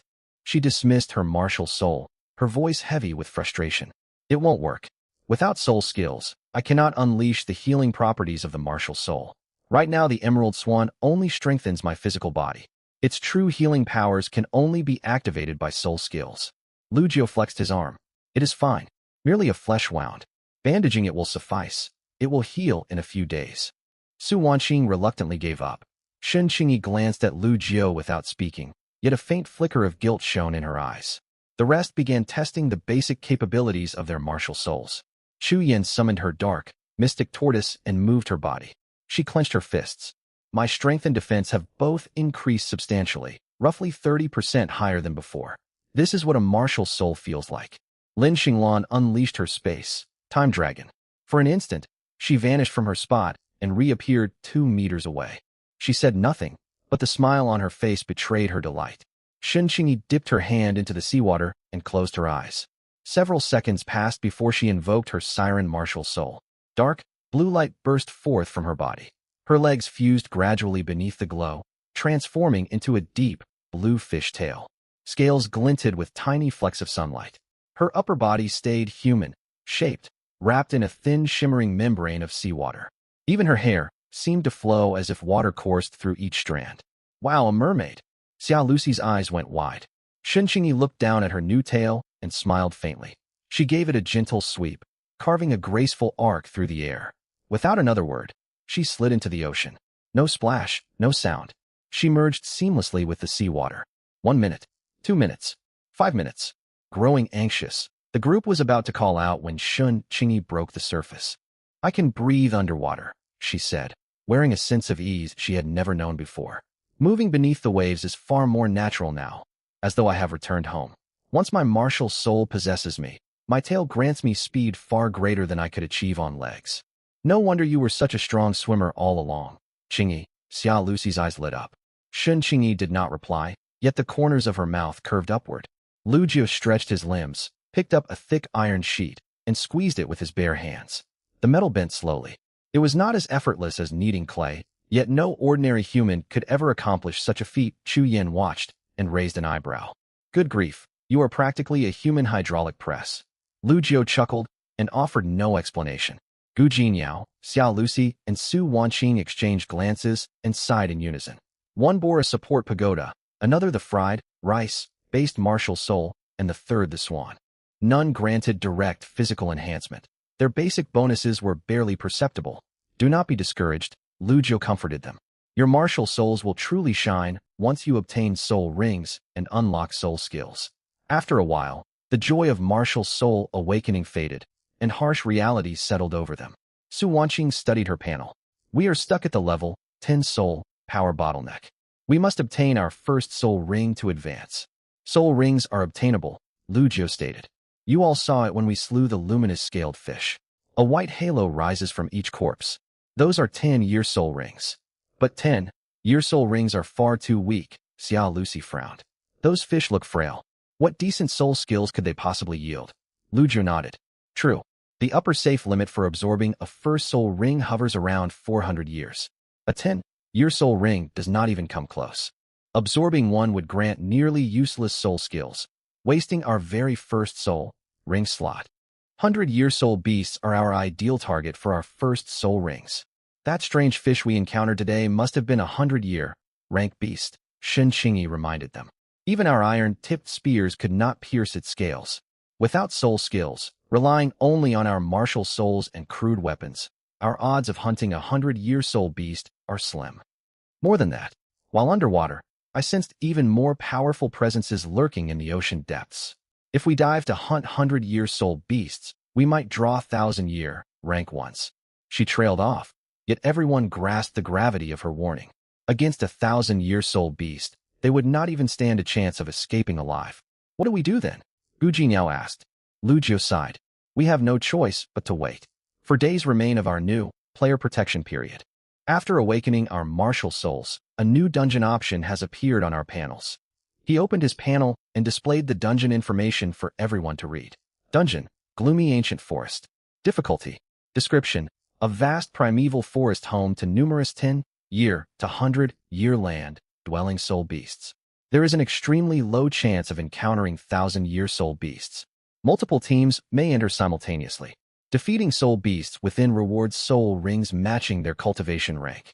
Unlock condition, available once new player protection expires. Party size, 1 to 7 people team entry permitted. Other teams will be present inside the dungeon. Warning, no raft protection rules apply within the dungeon. Players are free to engage in combat against one another. Xiao Lucy blinked. A primeval forest? Not the ocean. Lu Jiu focused on a different detail. Read that final note. No raft protection rules. Players can fight each other inside. So upon entering, we will not only face soul beasts, but also watch our backs against other teams. Chu Yin understood immediately. Lu Jiu nodded. This dungeon is public. Every raft team can access it. Chu Yin stared at the panel. Soul beasts are manageable. The 7 of us could surround and bring down a 100-year beast. The real danger lies in other teams stabbing us in the back. Therefore, we must never split up inside. All 7 of us need to stay together at all times. While hunting soul beasts, assign 2 people specifically to keep watch for ambushes. So we just need to hold on for 4 more days, Chu Yin said. Correct, Lu Jiu agreed. Until then, we must improve our equipment and raise our ability to defend ourselves. For days, feels so long, Gu Jinyao sighed. It is not as much time as it sounds, Lu Jiu replied. Over these 4 days, we need to upgrade our raft and keep salvaging supplies non-stop. As soon as the protection period ends and the dungeon unlocks, we have to secure our first soul rings as quickly as possible. Evening fell. Xia Lucy squatted at the edge of the raft, staring thoughtfully at several thick iron sheets. Eating grilled fish every single day gets old, she murmured. What are you thinking about? Lu Jiu asked curiously. Fish soup. Unfortunately, we have no pot. She glanced between the iron sheets and the workbench. The workbench lacked any blueprint for cookware. Suddenly, Xia Lucy's eyes lit up as she turned toward Lu Jiu. Lu Jiu, you have immense strength. Could you heat these iron sheets and hammer one into the shape of a pot? Lu Jiu considered the idea. He picked up one thick iron sheet and held it over the campfire. Once the metal glowed red, hot, he used a rock as a hammer and struck it blow after blow. Boosted by the Golden Dragon King's power, each mighty strike deformed the iron significantly. Minutes later, he held a lopsided object that only vaguely resembled a pot. It is ugly, but it should serve its purpose, Lu Jiu laughed sheepishly. What he had forged was little more than scrap metal. It is perfect. Xia Lucy snatched it eagerly and set about preparing the fish. She cut up the luminous, scaled fish, added a small amount of seawater, topped it off with purified fresh water, and let it simmer slowly over the campfire. More than an hour later, steaming hot fish soup was ready. Though its appearance left much to be desired, its rich, savory aroma made everyone swallow hard. Come on, everyone gets a bowl. Xia Lucy ladled soup into several rough iron bowls Lu Jiu had just hammered out. Lu Jiu took a sip and his eyes brightened. Savory and delicious. Without any seasonings, the natural umami of the luminous, scaled fish carried the whole dish. And yet, does anyone else feel it? Drinking this soup seems to fill our bodies with some kind of subtle energy. He set down his bowl in surprise. Su Wanqing closed her eyes and focused, then nodded. It feels like soul power. Extremely faint soul power. These luminous, scaled fish are 10-year soul beasts. It makes sense their flesh would contain traces of soul power, Lu Jiu reasoned. Before awakening their martial souls, they had eaten grilled fish without noticing this effect. Now that they all possessed martial souls and circulating soul power, they could sense the soul energy within the meat. It looks like there are multiple paths for growing stronger, Chu Yin commented. Xia Lucy held her bowl, her eyes crinkling into a happy crescent. We ought to cook soul, beast meat meals more often from now on. Night descended. The global chat channel unlocked. When Lu Jiu opened it, messages flooded in far more actively than the previous day. I awakened. My martial soul is a giant hammer. Mine is grass, blue silver grass, I think it's called. Haha. Dude, that's the classic useless martial soul. Not worth anything. I awakened a shield, defense type. Guys, I killed those glowing fish underwater, crafted an awakening stone, and awakened a hoe. Am I supposed to farm here? Do not despair. Awakening grants innate soul power, so you can cultivate. The truly miserable ones haven't gathered materials for their awakening stones yet. Lu Jiu scrolled down and nearly laughed out loud at one post. Guys, I awakened blue silver grass, plus heavenly hammer, twin martial souls. I am the protagonist of this world. Once I grow powerful, you will all address me as Lord Tang. The replies beneath it were filled with nothing but question marks and shocked exclamations. Someone asked, what are blue silver grass and heavenly hammer? Are they powerful? The main character from Martial Soul Continent has this exact setup. Draw your own conclusions. Never mind. I'm so jealous. Lu Jiu's mouth twitched reading that message. Blue silver grass paired with heavenly hammer. Truthfully, blue silver grass itself was mediocre. It became formidable for the protagonist only because his was the blue silver emperor variant. As for this poster's version, best not to think about it. Calling himself the world's protagonist? Lu Jiu kept his twin dragon kings to himself. This person was making absurd claims. He ignored the thread and closed the chat channel. A fair number of people have awakened their martial souls already. Blueprints for awakening stones must be widely circulated, Chu Yin guessed. Most people will probably awaken before the protection period expires. Then our advantage will diminish, Su Wanqing fretted. Lu Jiu was not overly concerned. Martial soul quality is what truly matters. People who awaken hoes or sickles will never become strong, even with soul rings. Our team's martial souls are top tier across the board. He paused and thought for a moment before continuing. Still, we cannot grow complacent. Some people will awaken powerful martial souls. Paired with suitable soul rings, their strength might rival ours. The 7 exchanged glances, and a sense of urgency settled upon them all. Over the next 2 days, everyone salvaged supplies with redoubled effort. Each person broke at least 2 grappling hooks. Bolstered by their martial souls, their efficiency improved greatly. Lu Jio's immense strength boosted both the force and accuracy of his throws. He nearly never missed his target. On the dawn of the 6th day, after Su Wanqing finished taking inventory of their stock, she lifted her head. We have enough. Upgrading to Tier 3 raft requires 800 timber, 300 stone, 200 iron nails, 100 thick iron sheets, and 50 linen cloth. We have accumulated every resource listed on the blueprint, she reported, looking over her checklist. Upgrade. Without hesitation, Lu Jio opened the panel and clicked to upgrade the raft. Pale blue light spread out once more from the center of the raft. This time the radiance was far brighter and the tremors much fiercer. The whole process lasted nearly half a minute. When the light faded, everyone froze. The raft, or rather, it should be called a ship now. Its surface area had expanded from 10 square meters to nearly 100, forming a proper hull structure. The bow curved gently upward, the stern remained flat, and a sunken deck area sat amidships. The half-meter wooden stake railings all around had been upgraded to sturdy stone fences, with several built-in stone steps to sit on. More importantly, a simple wooden shack had risen in the center of the vessel, spacious enough for all 7 of them to huddle inside and rest. Xia Lucy was the first to dash into the shack. Finally a roof. We won't get soaked when it rains. Lucky there hasn't been any rain these past 2 days. Now this looks the part. Chu Yin patted the gunwale and nodded in satisfaction. Lu Jio had not expected such drastic changes. Even the wooden planks forming the hull were reinforced with iron sheets. No wonder it required so many resources. Their safety was now marginally secured. Even rough winds and waves should not pose a threat. Once the raft was upgraded, their next priority was upgrading the workbench. The materials required for level 2 workbench were not excessive. 100 wood, 50 iron nails, 30 crude iron sheets. Plenty of resources remained after upgrading the raft. Lu Jio clicked to upgrade, and light flickered across the workbench. Its plain wooden surface was now clad in iron plating, with more precisely carved grooves and buckles. A small forging area had appeared on top, allowing basic metal processing. The crafting list had also been updated.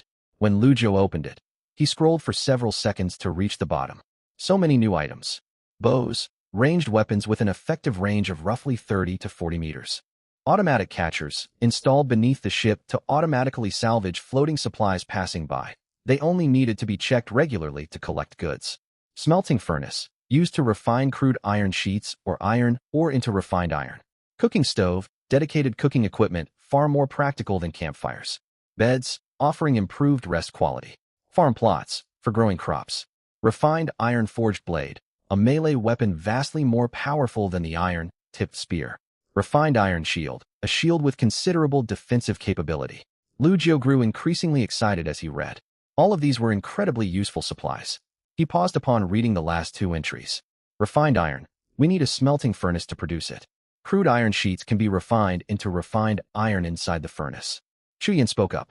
What are we waiting for? Let's build the smelting furnace first. Right? Beyond that, we need to craft automatic catchers and other supplies. Let's split the work. For the next several hours, the whole team operated like a well-tuned machine. Lu Jio took charge of building the smelting furnace and forging refined iron equipment. 30 stones were required for the furnace, and their stockpile was more than sufficient. He erected a crude yet functional stone furnace on one side of the deck. Using wood for fuel, he tossed block after block of crude iron sheets inside. The crude iron sheets miraculously transformed into pieces of refined iron. 1 crude iron sheet produced half a unit of refined iron. Forging 1 refined iron forged blade demanded 3 units of refined iron, equivalent to 6 crude iron sheets. 1 refined iron shield required 5 units of refined iron, or 10 crude iron sheets. Lu Jio murmured quietly. We still have a large reserve of crude iron sheets, enough to craft multiple sets of equipment. Chu Yan, Lin Xinglan, and Shun Qingyi focused on building automatic catchers and bows. Constructing the catchers was straightforward, and materials were abundant. They finished 8 in total, mounting 1 beneath the ship at each of 8 positions. Chu Yan clapped her hands. No more manual salvaging from now on. We just need to check beneath the ship periodically to collect supplies. 7 bows were also completed, 1 for each person, alongside dozens of arrows. We now have ranged weapons, melee weapons and shields, Lu Jiu said. Xia Lucy and Gu Jinyao headed into the shack. We should partition the shack into 7 small rooms. It's far too cramped sleeping all together. Everyone ought to have their own personal space.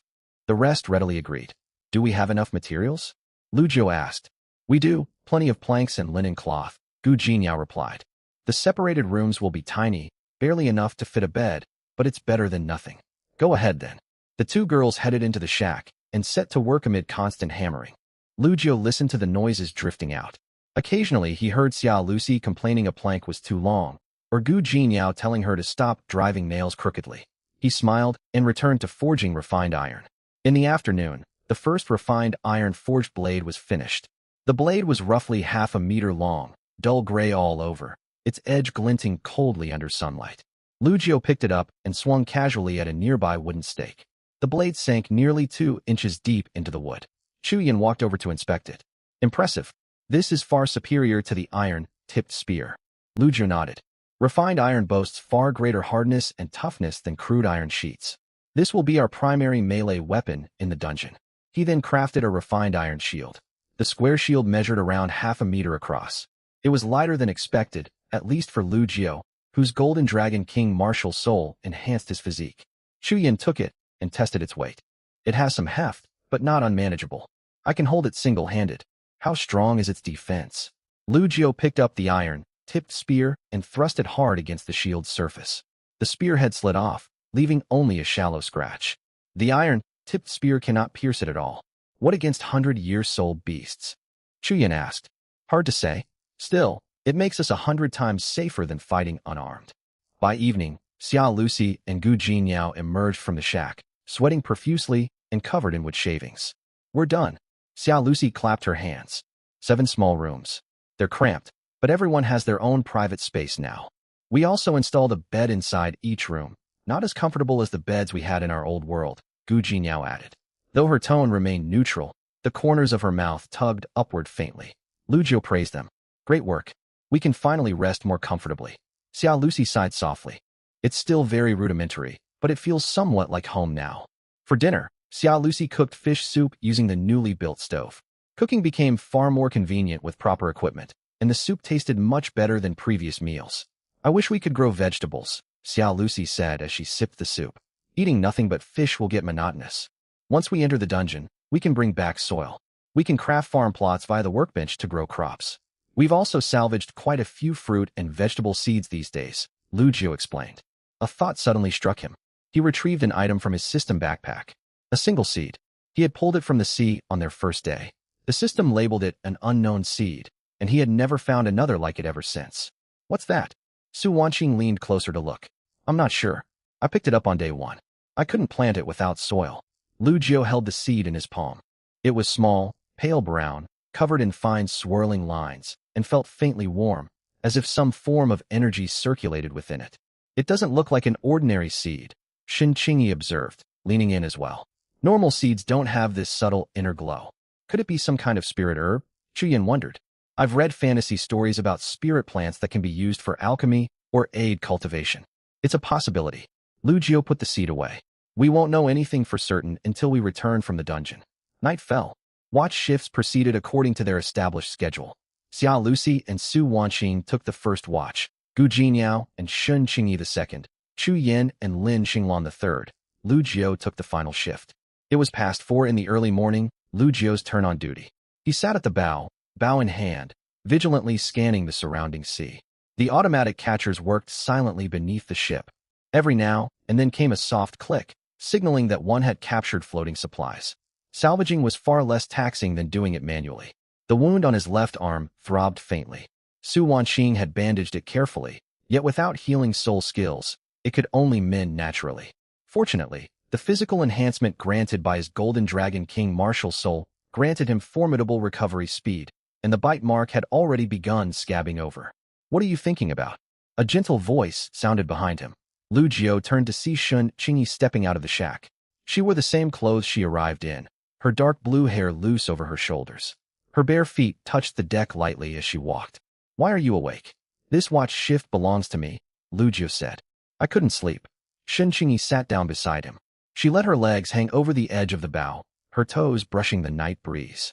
Silence stretched between them for a while. Sea wind carried the distinctive chill of nighttime. Lujio, Shinqingyi spoke suddenly. Thank you. Lujio blinked in surprise. Thank me for what? Shinqingyi's gaze fell on the bandage wrapped around his left arm. For getting injured saving me that day. It hasn't fully healed yet. That, Lujio moved his arm slightly. It's just a flesh wound, nothing serious. But you nearly got attacked by that fish beast. Her voice trailed off quietly. Nearly doesn't count. I made it out safely. Lujio smiled. Besides, I would have dived to rescue anyone who was trapped underwater. I'm the team captain and the only man aboard this ship. It falls to me to handle dangers like this. Shinqingyi watched him, saying nothing. Lujio continued. To be honest, I have my own reasons to act. Your own reasons? Yes. Lujio spoke earnestly. I'm just an ordinary man. Some might call it wanting to protect those around me. When I saw you cornered by the monster underwater, I couldn't stand by and watch disaster strike. Shinqingyi stared at him, then let out a quiet laugh. It was the first time Lujio had heard her laugh aloud. You really are something. She shook her head. I'm speaking seriously with you, yet you talk so casually. I mean every word. Lujio shrugged. The desire to protect others is natural, and upholding my duties as captain is non-negotiable. There was no way I could hold back. Shinqingyi did not reply, yet a faint smile lingered on her lips. Silence returned once more. Silvery flashes of scalefish occasionally darted across the sea surface. Far along the horizon, the sky began to pale with dawn light.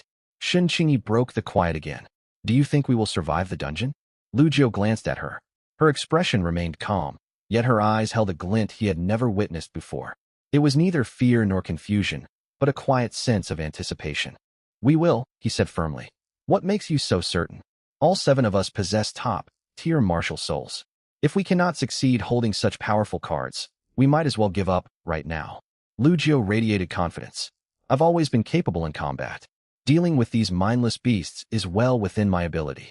We won't take unnecessary risks. Each of us will secure a suitable soul ring and withdraw immediately. We should face no major trouble. Shinqingyi looked toward him. Are you always this optimistic? This isn't optimism. Lujio let out a soft sigh. If even I lose hope, what will the others do? Now that I carry the responsibility of captain, I must stay steady for everyone. Shinqingyi remained silent, yet the way she looked at Lujio subtly shifted. The change was faint, so subtle she might not even notice it herself. Lujio sensed it, however. He knew not to push too far. Patience was essential. All right, dawn is approaching. He stood up. Go back and rest a little longer. We have no major tasks today, only preparation. We enter the dungeon tomorrow. Okay. Shinqingyi rose to her feet as well. She took a few steps forward, then glanced back toward him. Lujio. Huh? Anything else? Shinqingyi turned back. Moonlight washed over her pale face, and glimmers of seawater reflected in her eyes. You said you want to protect those around you. Her voice was soft, almost carried away by the wind. Keep that resolve always. Lujio froze. Shinqingyi did not wait for his response. She turned and walked back into the shack, the sound of her bare footsteps fading quickly. Lujio remained alone at the bow. A faint smile tugged at his lips. It seemed their bond was growing closer faster than he expected. The pale glow on the horizon spread wider, and the first streak of golden sunlight spilled over the sea. This was the final day of the protection period. Let's go over tomorrow's plan. After breakfast, Lujio called everyone to gather in the center of the deck. The 7 formed a circle and sat down. You've all read the dungeon information. Lujio opened his system panel and projected the introduction to the gloomy forest. Dungeon, gloomy forest. Difficulty, type, exploration/survival/hunting. Description, a vast primeval forest inhabited by 10-year to 100-year soul beasts. There is an extremely low chance of encountering 1,000-year soul beasts. Lujio spoke. We have fought many 10-year soul beasts already, such as the scalefish. They are not overly difficult. Land soul beasts differ greatly from marine ones. However, and there is a critical point we must remember. He paused, his expression turning solemn. Soul beasts possess soul skills. Even 10-year soul beasts have innate abilities. The scalefish we fought at sea were weak, and their soul skills may not be offensive. Land predators such as wolves, bears, and tigers wield deadly combat soul skills. Xiao Lucy swallowed nervously, the sound clear to everyone. So a 100-year soul beast represents a deadly challenge for newly awakened soul masters. Lujio continued. Our strategy is simple, never split up.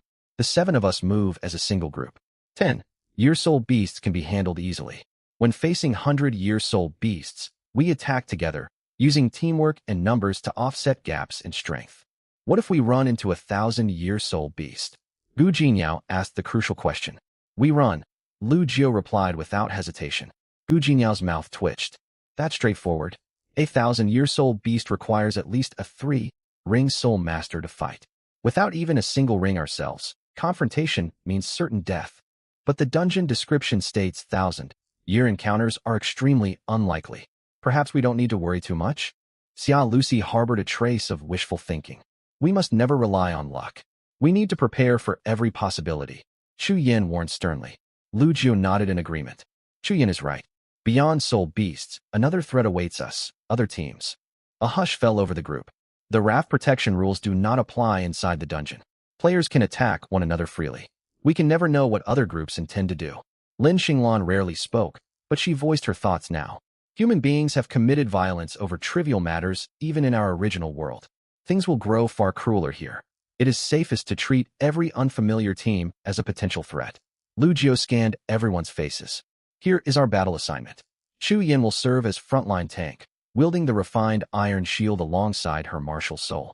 I will take the refined iron forge blade as our primary attacker. Lin Xinglan harasses enemies from the flank. Shin Qingyi provides ranged support with the bow. The rest keep constant watch over our surroundings. Understood. The other 6 nodded. They recognized this was the most practical arrangement. No one complained about their assigned roles. Every action carried the weight of survival. They spent the entire morning practicing and preparing. Lu Jiu handed 3 refined iron forged blades to Su Wanqing, Gu Jinyao, and Xia Lucy. You 3 do not have martial souls that boost melee combat, but you must learn basic blade work for self-defense. Lu Jiu stood before the 3 girls to demonstrate. Forget fancy stances.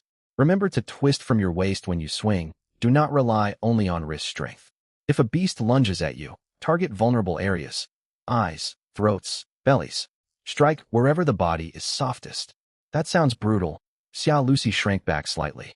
You won't think it's brutal when a soul beast sinks its teeth into you. Gu Jinyao retorted bluntly. Lu Jiu guided them through basic slashing and thrusting motions.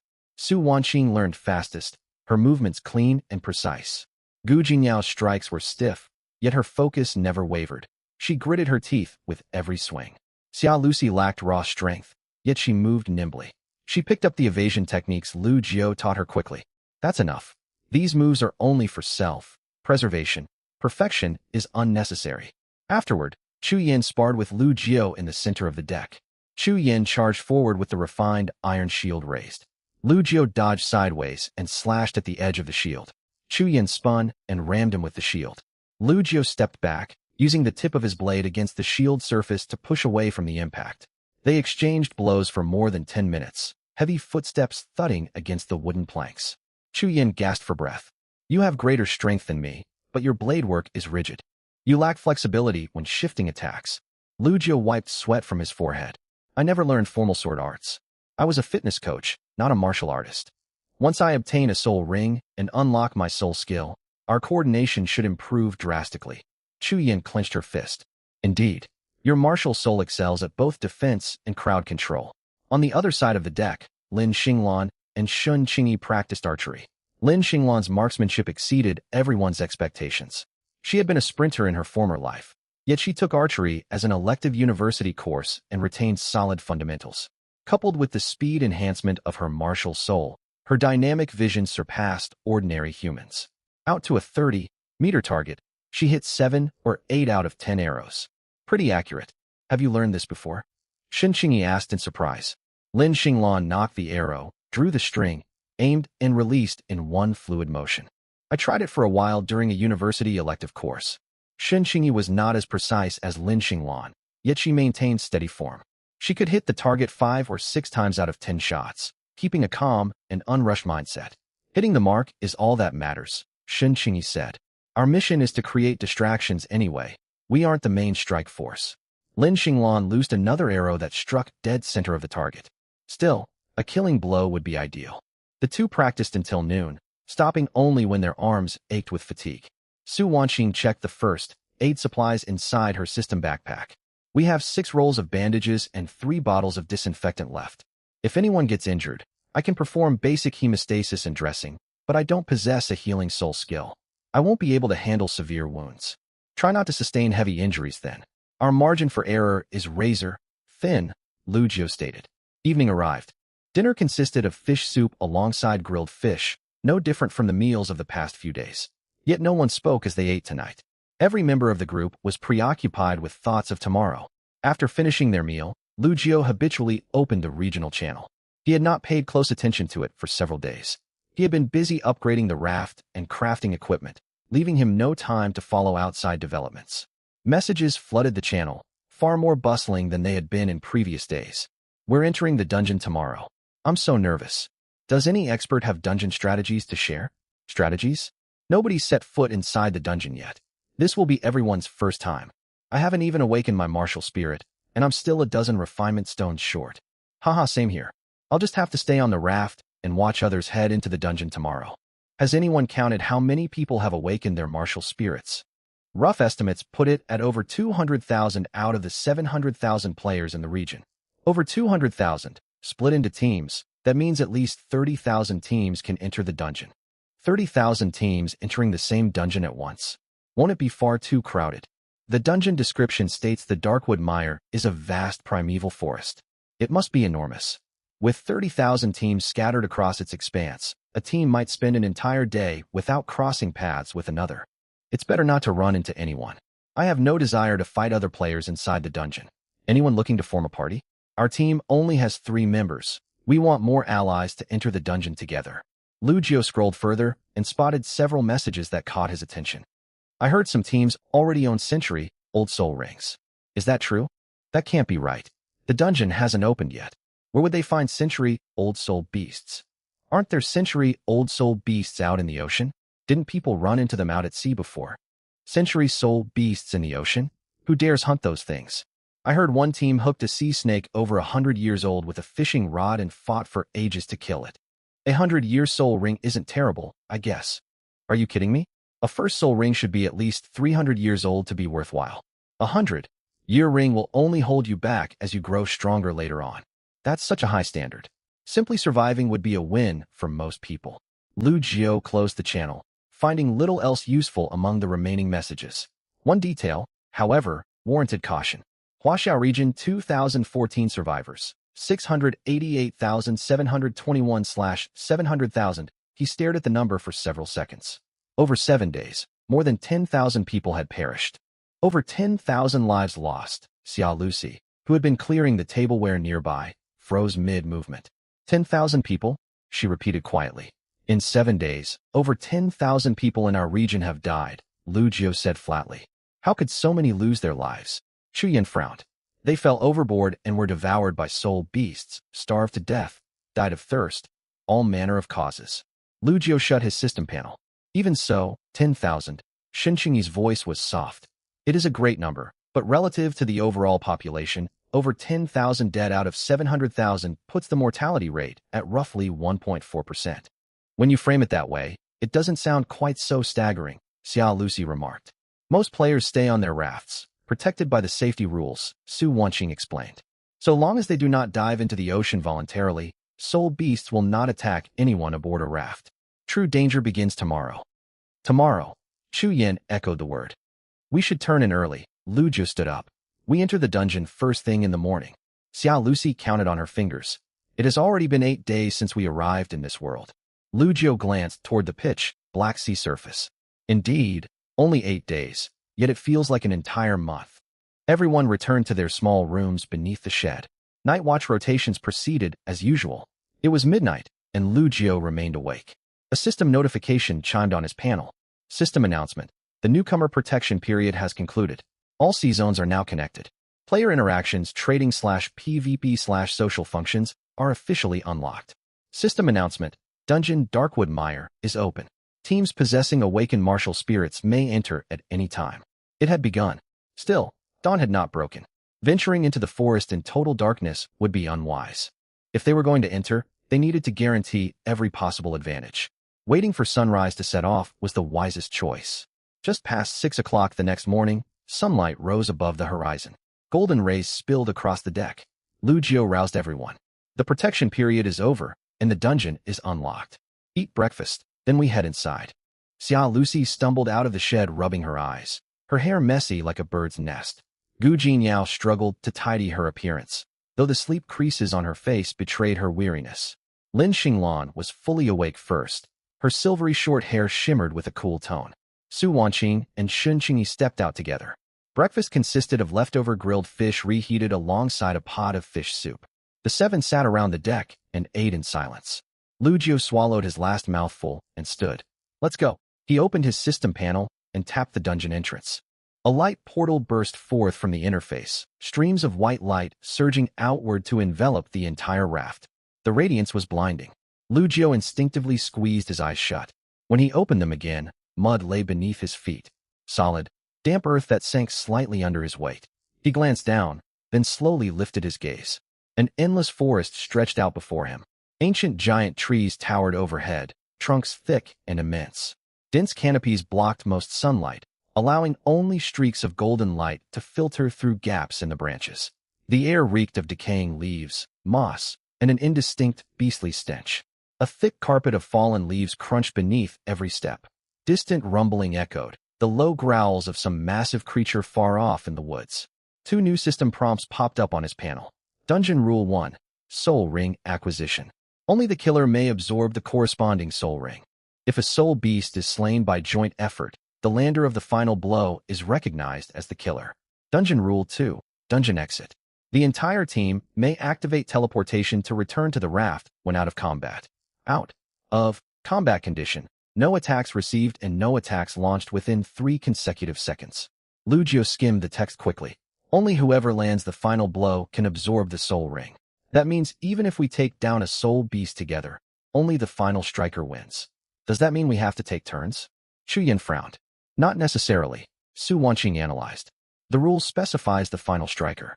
If the rest of us were the soul beast down to near death, we can let whoever needs it land the finishing blow. Lu Jiu nodded. From now on, when we encounter a suitable soul beast, the member in need will deliver the last strike. He continued speaking. Also, once out of combat, we can teleport back to the raft anytime. We just need 3 seconds without combat. Lin Xinglan said. That's somewhat merciful.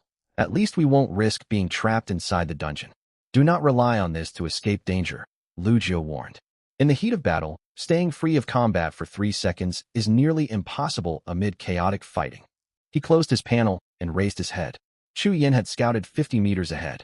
There is a stream roughly 50 meters forward. Animal tracks line the bank, deep impressions left by something sizable. How large are the tracks? Lu Jiu asked. Chu Yin held out her hand to demonstrate. About the width of my palm, rounded toe marks with claw indentations. A century-grade soul beast? Lin Xinglan guessed. It's hard to tell. It could merely be a large, ordinary creature, or a 10-year soul beast. Let us avoid venturing deeper for now, and form our battle formation first. Lu Jiu quickly assigned positions.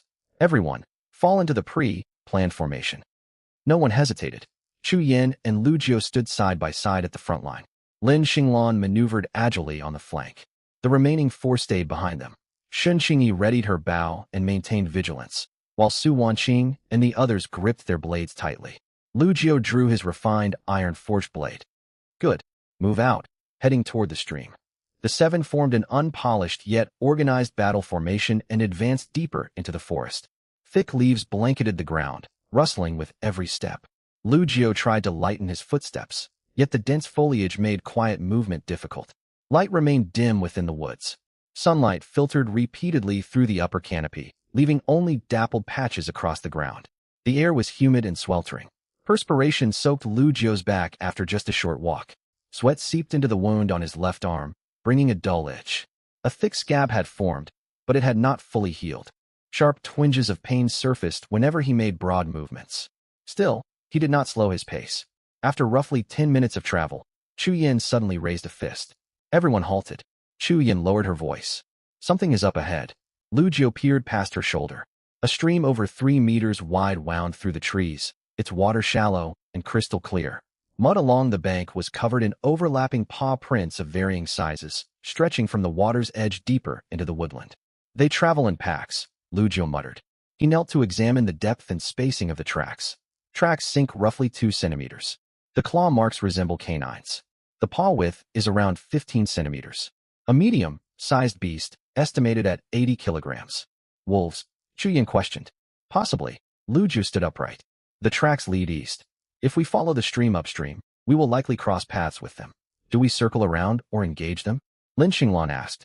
Lu Ju thought briefly. Let us investigate first. If they are 10-year-old beasts, it will be good combat practice. If this is a pack of century beasts, we can pull back and exit the dungeon at any moment. Chuyin grinned. Finally, a chance to stretch my legs. The team advanced upstream alongside the stream. Less than 5 minutes later, Lin Xinglan darted back from the left. 70 meters forward, behind the shrubbery. 7 or 8 creatures. Gray, similar to wolves, but larger than ordinary ones, with crimson eyes. Did they spot you? No. I observed them from the treetops. Lu Jiu nodded and gestured for the team to stop. Chu Yin, you and I advance head-on. Use your shield to hold them off, and I will strike from the side. Lin Xinglan, circle around the flank to cut off their escape route. We will secure the rear, Su Wanqing whispered. The rest stay alert. Move out. Chu Yin took a deep breath, lifted her refined iron shield, and strode toward the thick bushes. Lu Jiu followed half a step behind her right side, his refined iron-forged blade drawn. They made no attempt to muffle their footsteps. Heavy strides echoed through the forest, crunching leaves beneath their boots. Motion stirred behind the shrubbery instantly. Low whines arose, accompanied by rustling foliage. Chu Yin kicked aside obstructive branches. 7 gray wolf-shaped soul beasts turned their heads toward her simultaneously. They were far larger than common gray wolves, standing nearly 1 meter at the shoulder. Powerful muscles were visible beneath their gray fur. Most striking of all were their eyes, blood, red pupils glowing with bloodlust. Gray forest wolf, 10-year-old beast, gregarious, highly aggressive. Age range, 15 to 30 years. Soul skill, wind claw, sling short. Range wind blades from forepaws, maximum range roughly 3 meters. 10-year beasts. Watch out for their wind claw skill. Lu Jiu shouted. Awo! 1 gray forest wolf lunged forward first. Chu Yin thrust her shield forward. Bang! The refined iron shield absorbed the full force of the pounce. The wolf's claws skidded across the metal surface, and the beast was thrown backward, tumbling across the leaf litter. Lu Jiu darted out from Chu Yan's right. His refined iron blade sliced toward the fallen wolf's neck. The blade sank deep, warm blood splattering outward. 1 down. Witnessing their companion fall so easily threw the remaining pack into disarray. 3 gray forest wolves raised their forepaws at once.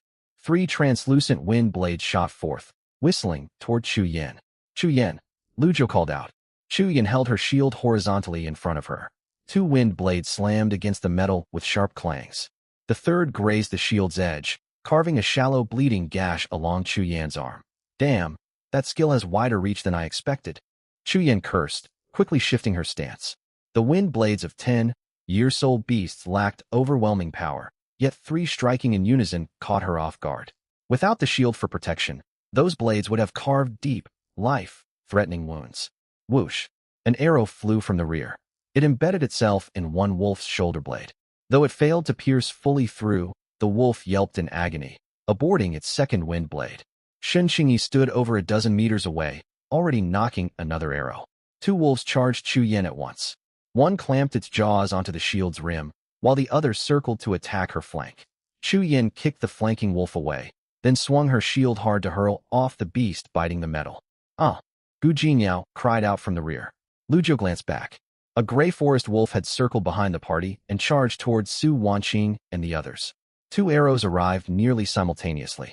One struck the ambushing wolf's hind leg, the other buried itself in its flank. The wolf howled and stumbled, its movements slowed drastically. Lin Xinglan and Shun Qingyi stood apart, their bowstrings still vibrating. Lin Xinglan loosed another arrow without pause, striking the wolf squarely in the neck. The beast struggled briefly before falling still. Rear threat eliminated, Lin Xinglan said calmly. Lu Jiu exhaled in relief and turned back to engage the rest of the pack. Chu Yin had her shield pressed against 3 cornered wolves. Lu Jiu charged forward, slashing repeatedly with his blade and felling another beast. Bowstrings twanged continuously from the side. Lin Xinglan and Shun Qinglan fired in alternating volleys. Their arrows came from multiple angles to block any wolves attempting to flee. The remaining pack panicked entirely. 3 wolves wheeled around to run.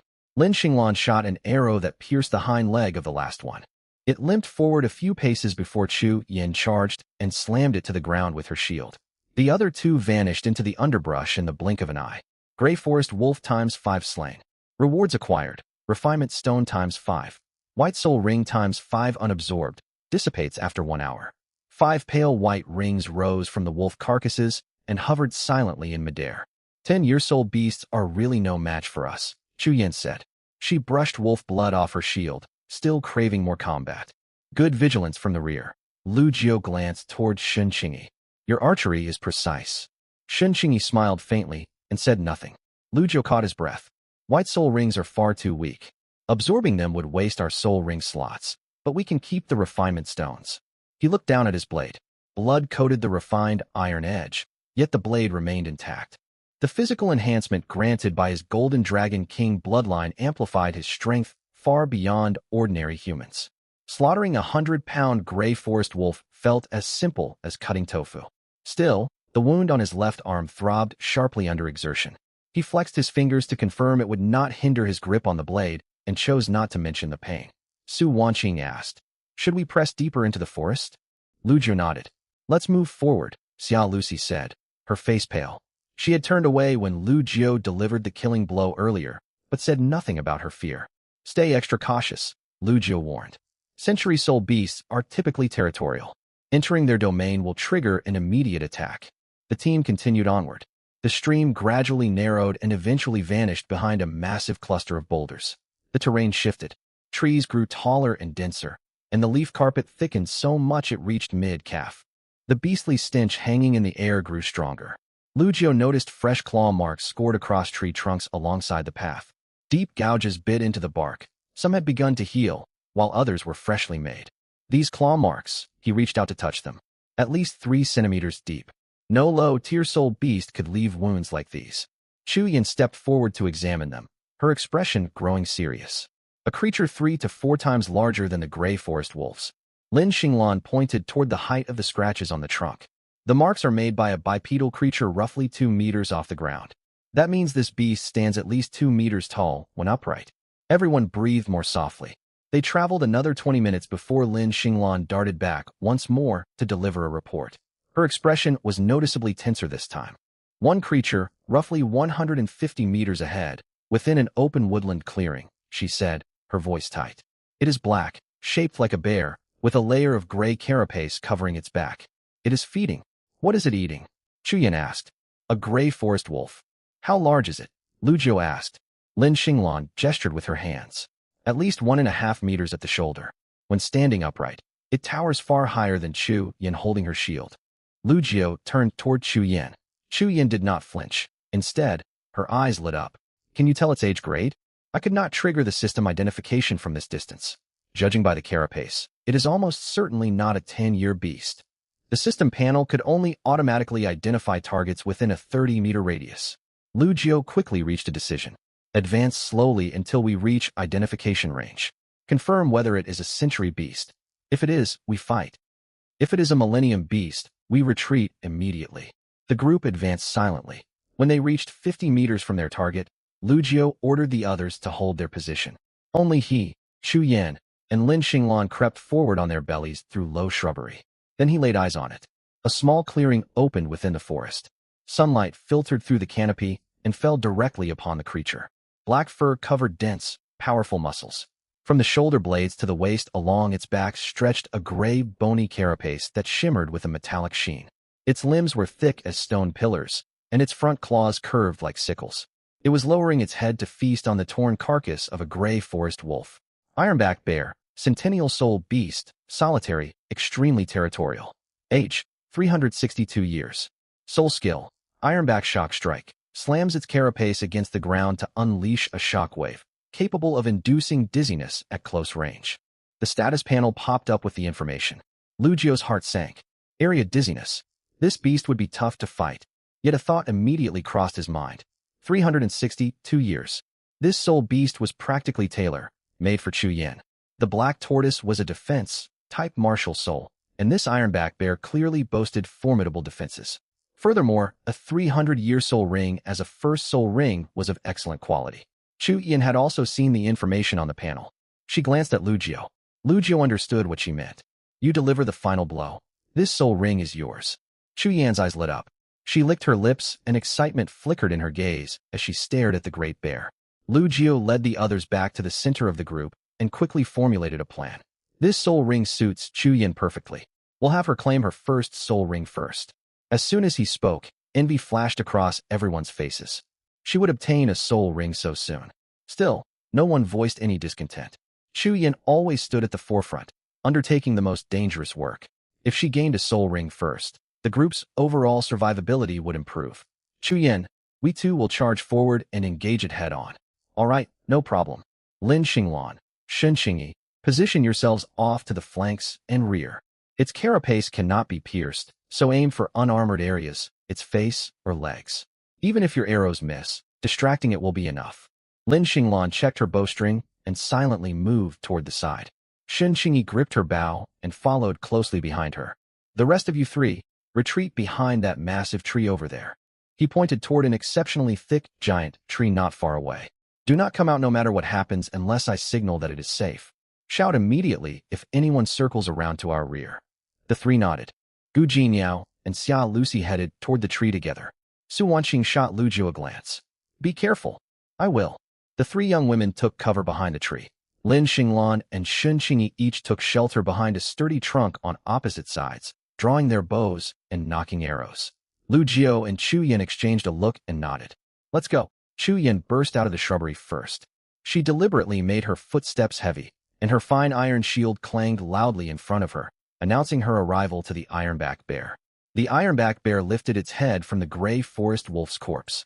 Tawny eyes locked onto Chu Yan. Roar! After the thunderous roar, it rose to its feet. Lu Jiu's earlier estimation had been far too conservative.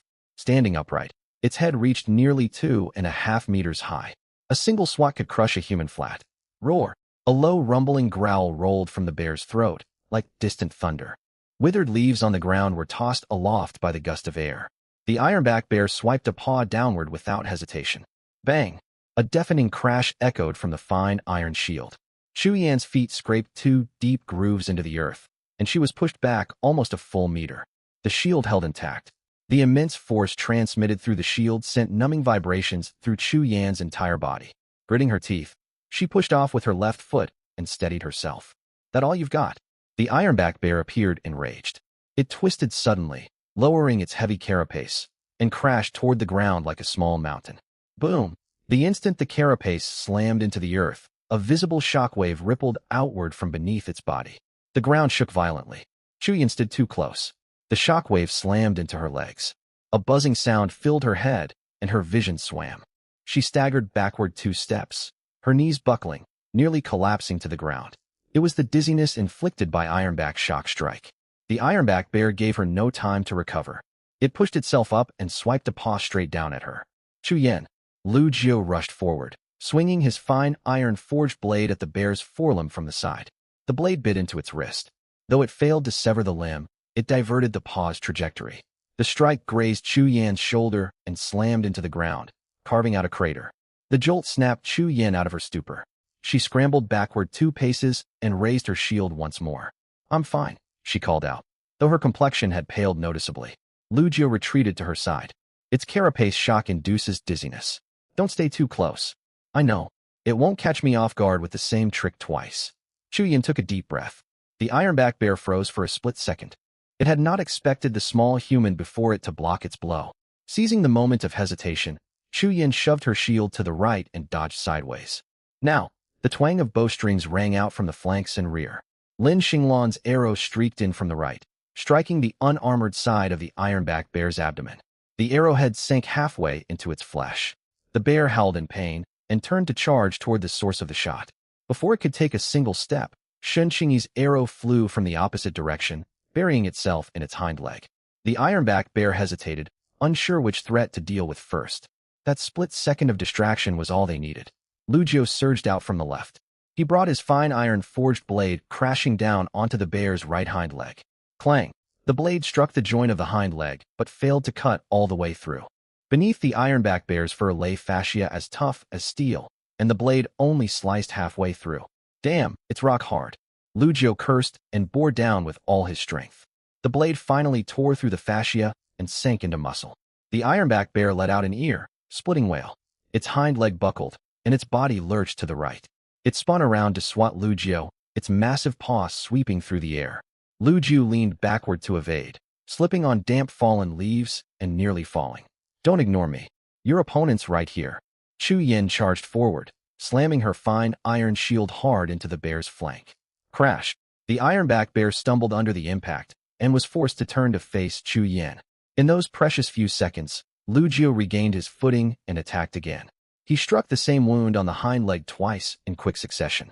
The gash widened and blood poured out. The ironback bear screeched in agony. One hind leg could barely support its weight, and it tilted unsteadily to one side.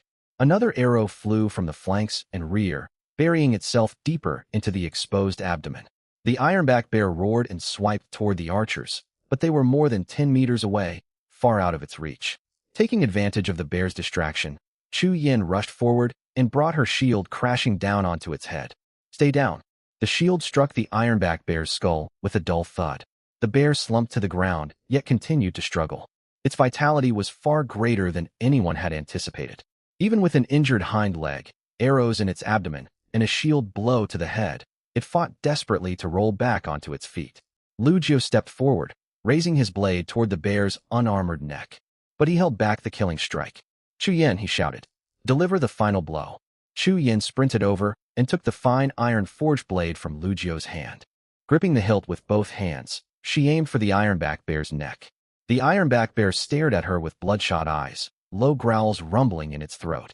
Chu Yin gritted her teeth and drove the blade home. The metal sank all the way to the hilt. The ironback bear's body convulsed violently. Slowly, its struggles ceased. Ironback bear 362 years eliminated. Killer. Chu Yin. Loot obtained. Yellow soul ring ×1 362 years. Refining stone ×10. Soul crystal ×1. The kill notification appeared on the panel. A pale yellow halo rose slowly from the bear's corpse, hovering in midair and radiating gentle warmth. A centennial soul ring. Hurry and absorb it. The soul ring only remains for 1 hour, Lugio reminded her. Chu Yin drew a deep breath and stepped before the yellow halo. She summoned her black tortoise martial soul, and the illusory form of the black tortoise materialized behind her. She stretched out her hand and touched the halo. Warm light surged into her body. Chu Yin trembled slightly, her eyelashes fluttering. Seconds later, the yellow halo fully merged into her frame. A bright yellow ring materialized beneath her feet, rotating slowly. A 1, Ring Soul Master. How do you feel? Lugio asked. Chu Yin opened her eyes. She moved her arms and clenched her fists. My soul power has risen to level 11. My strength has roughly doubled. I can also feel something new bound to my martial soul. Is this the soul skill? She unleashed her martial soul once more. The phantom of the black tortoise reappeared behind her. The profound turtle patterns on its carapace were far clearer than before, shimmering with faint indigo light. Black tortoise shockwave. I can channel it through the black tortoise turtle shield. It sends a shockwave outward centered on me, able to knock foes back and induce dizziness at close range. Try it out, Lugio said. Chu Yin took a deep breath and pushed her right hand forward. A translucent turtle shell shield coalesced in front of her palm. The shield was dark black, etched with glowing indigo profound turtle patterns. It was roughly half a meter across, marked with hexagonal turtle shell ridges along its edge. The black tortoise turtle shield. This is the manifested form of my martial soul. Once the black tortoise possesses me, I can conjure this shield. She lifted the black tortoise turtle shield. As her soul ring lit up, she slammed the shield against the ground. A visible ripple spread outward from where the shield made contact with the earth. Fallen leaves were swept away by the blast, and faint cracks appeared on the trunks of nearby trees. It has a radius of roughly 3 meters. It can knock enemies back and stun them, similar to the ironback bear's ironback shock strike. That's an excellent crowd control skill, and your defensive power has improved greatly, Lugio praised sincerely. Chu Yin broke into a grin. She curled her fingers into a fist as the yellow ring rotated slowly beneath her feet. It feels like my whole body has been upgraded. This sensation is incredible. The others ran over from their cover. Xia Lucy was the first to arrive, squatting down to stare repeatedly at the yellow ring beneath Chu Yan's feet. It's gorgeous. She reached out to touch it, but her fingers passed straight through the light without meeting any resistance. Does it stay like this forever, spinning nonstop? It only appears when I unleash my martial soul. Chu Yin withdrew her martial soul, and both the light ring and the black tortoise phantom vanished. When she summoned it again, they reappeared. Su Wanqing leaned in to examine the patterns on the shield. Is this the manifestation of your martial soul? It's nothing like your fine iron shield, right? The fine iron shield is just an object. This one is formed from my own soul power. It moves as naturally as my own arm, Chu Yin explained. Gu Jinyao stood to one side with her arms folded, gazing at the turtle shield. She said nothing, yet undisguised envy lingered in her eyes. When will it be our turn? Xia Lucy turned to Lu Jiao. Lu Jiao glanced at the sky, still bright with daylight. We'll head deeper into the woods. We need to find more centennial soul beasts. Every one of us will claim a soul ring this trip. He pointed toward the east. We'll continue in that direction. The forest is enormous, and we have no way of knowing where to search, so we'll follow our intuition. He slid his blade into a sheath hastily crafted from wood and linen. The group reformed their formation and advanced deeper into the dense woodland. They traveled for roughly 15 minutes before the terrain shifted. The ground grew damper, dotted with shallow puddles in places. Tangled tree roots jutted above the soil, making every step uneven. The stench in the air grew stronger. It was not the distinct beastly scent left by the ironback bear, but a mixture of countless different animal odors. Su Wanqing lowered her voice. There is more than one type of soul beast here. This area might be a boundary zone where multiple soul beast territories overlap. A boundary zone, Lu Jiao frowned. We should move quickly. It's dangerous. Any moment, we could be set upon by centennial or even millennium soul beasts. Lu Jiao immediately ordered the group to withdraw. Nothing mattered more than staying alive. Just as they prepared to leave, Lin Xinglan suddenly halted. She knelt down and stared at the ground. The rest stopped behind her. Lu Jiao walked over and followed her line of sight. A trail of footprints marked the soil. They did not belong to soul beasts. They were human footprints, sneaker treads sharply defined in the mud. Someone has been here. More than one party, Lin Xinglan said, pointing along the trail. I can make out more than 7 distinct tread patterns. At least 2 separate groups, heading east, the same direction we were going. Chu Yan's expression sharpened with vigilance. Lu Jiao fell silent for a moment. If they found centennial soul beasts first, Gu Jinyao trailed off, but her meaning was clear. If they obtained more soul rings and more of their number became soul masters, the odds would turn against Lu Jiao's party. It's also possible the soul beasts have already killed them, Lin Xinglan remarked coldly. Lu Jiao reached a decision. We'll take a detour. There's no need to risk conflict with them. Even if they were attacked by soul beasts, as Xinglan suggested, we cannot guarantee we would fare any better. We'll change course. This was the safer choice, and none of them objected. The group altered direction, heading toward an area with far fewer traces of soul beasts. The detour proved to be the right call. Less than 10 minutes traveling south, they heard commotion from the east. Low roars, the clash of metal, mixed with human cries of pain. It sounds like they're locked in a brutal fight, Chu Yin whispered. Lu Jiao did not hesitate. It has nothing to do with us. Keep moving. The group continued south. Over the next several hours, they encountered numerous soul beasts within the forest. They crossed paths with 4 or 5 packs of decennial soul beasts, iron-claw monkeys, venom-spine porcupines, and other varieties. With experience from their earlier battle and Chu Yin now possessing a soul ring, these fights proved far less taxing. Chu Yin mostly relied on her fine iron shield, only summoning the black tortoise turtle shield when facing serious threats to conserve soul power. They also came across several centennial soul beasts. The first was a 340-year-old earth-strength ape, standing nearly 2.5 meters tall with rippling muscles. Its soul skill was massive force surge, temporarily boosting its strength enough to shatter boulders with a single blow. Chu Yin held it off single-handedly, wearing it down with her fine iron blade and black tortoise turtle shield until it neared death. Then let Gu Jinyao land the final strike. Gu Jinyao absorbed the soul ring and gained the soul skill power amplification, capable of granting a 20% strength boost to allies. The skill has no limits on range or the number of targets, she said in delight. However, the more people I buff, the faster my soul power drains. Sustaining the boost for all 6 of you won't last long. Lu Jiao nodded. That's more than enough. A 20% strength increase benefits me, Chu Yin, and Lin Xinglan most. Going forward, focus your buff only on the 3 of us. The second beast was a 310-year-old spirit Ganoderma, a glowing fungus growing atop a rotting log. Its sole skill was Ganoderma Restoration, releasing a mist of spiritual energy to heal its own wounds and replenish soul power. It possessed little offensive capability, making the fight straightforward. Chu Yin pinned it down with the black tortoise turtle shield, and Xia Lucy delivered the killing blow. Xia Lucy absorbed the soul ring and obtained the soul skill fragrant fried rice. Consuming the dish restores soul power, roughly equivalent to 30% of her own cultivation base. This soul skill is truly valuable. It greatly improves our endurance in battle, Su Wanxing praised, patting Xia Lucy's head. It smells incredible, too. Xia Lucy swallowed hungrily. Later, they tracked down two more suitable centennial soul beasts. One was a 423-year-old emerald light deer, whose soul skill was emerald light healing. After absorbing it, Su Wanxing gained the skill Jade Radiance Recovery, able to mend flesh wounds on a single target. She tested it at once on the shallow gash on Chu Yan's arm left by a wind blade. The cut sealed within seconds without leaving a scar. She also healed old wounds on Lu Jiu from days prior. The other was a 417-year-old swift falcon, with a wingspan of nearly 2 meters and the soul skill Void Launch. Lin Xinglan absorbed the soul ring and acquired the same skill.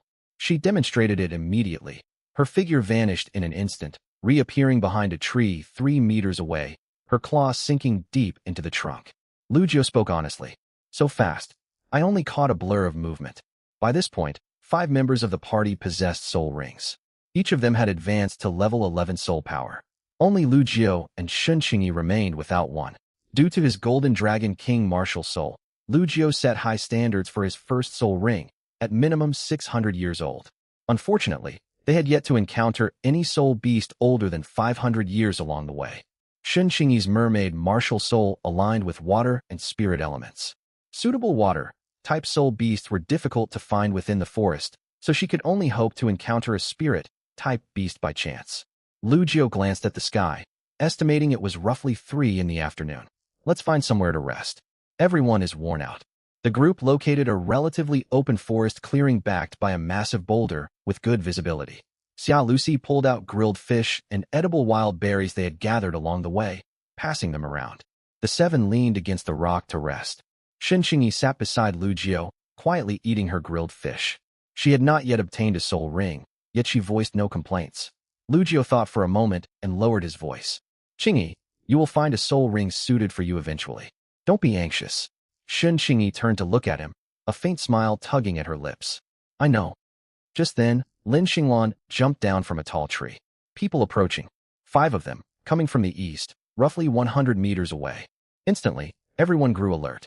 Lu Jiu set aside his grilled fish and drew his fine iron forged blade. Prepare for combat. Chu Yin grabbed her fine iron blade and stood beside Lu Jiu. Gu Jinyao summoned her 9 treasures glazed pagoda in her palm, and golden light from power amplification wrapped around Lu Jiu, Chu Yin, and Lin Xinglan. Lin Xinglan and Shun Qingyi took cover behind trees, drawing their bows and knocking arrows. Su Wanxing and Xia Lucy retreated behind a boulder. 30 seconds later, 5 men emerged from the thicket. They were around 30 years old, all wearing unsettling expressions. The leader was a tall man with a buzz cut, wielding a large broadsword, a yellow soul ring spinning beneath his feet. The 4 men behind him each bore the same yellow centennial soul ring. 5-1 Ring Soul Masters. Well now. The buzz-cut man's eyes lit up when he saw the young women behind Lu Jiu. Who would have thought we'd run into such a group out here? Quite a gathering. A tall, thin man whistled. This fellow certainly has plenty of companions. Lu Jiu's expression remained calm. What do you want? We have a proposition. The buzz-cut man grinned, revealing yellowed teeth. Kid, you're out of luck today. Hand over the women, and I'll spare your life and let you head back to your raft. Are you joking?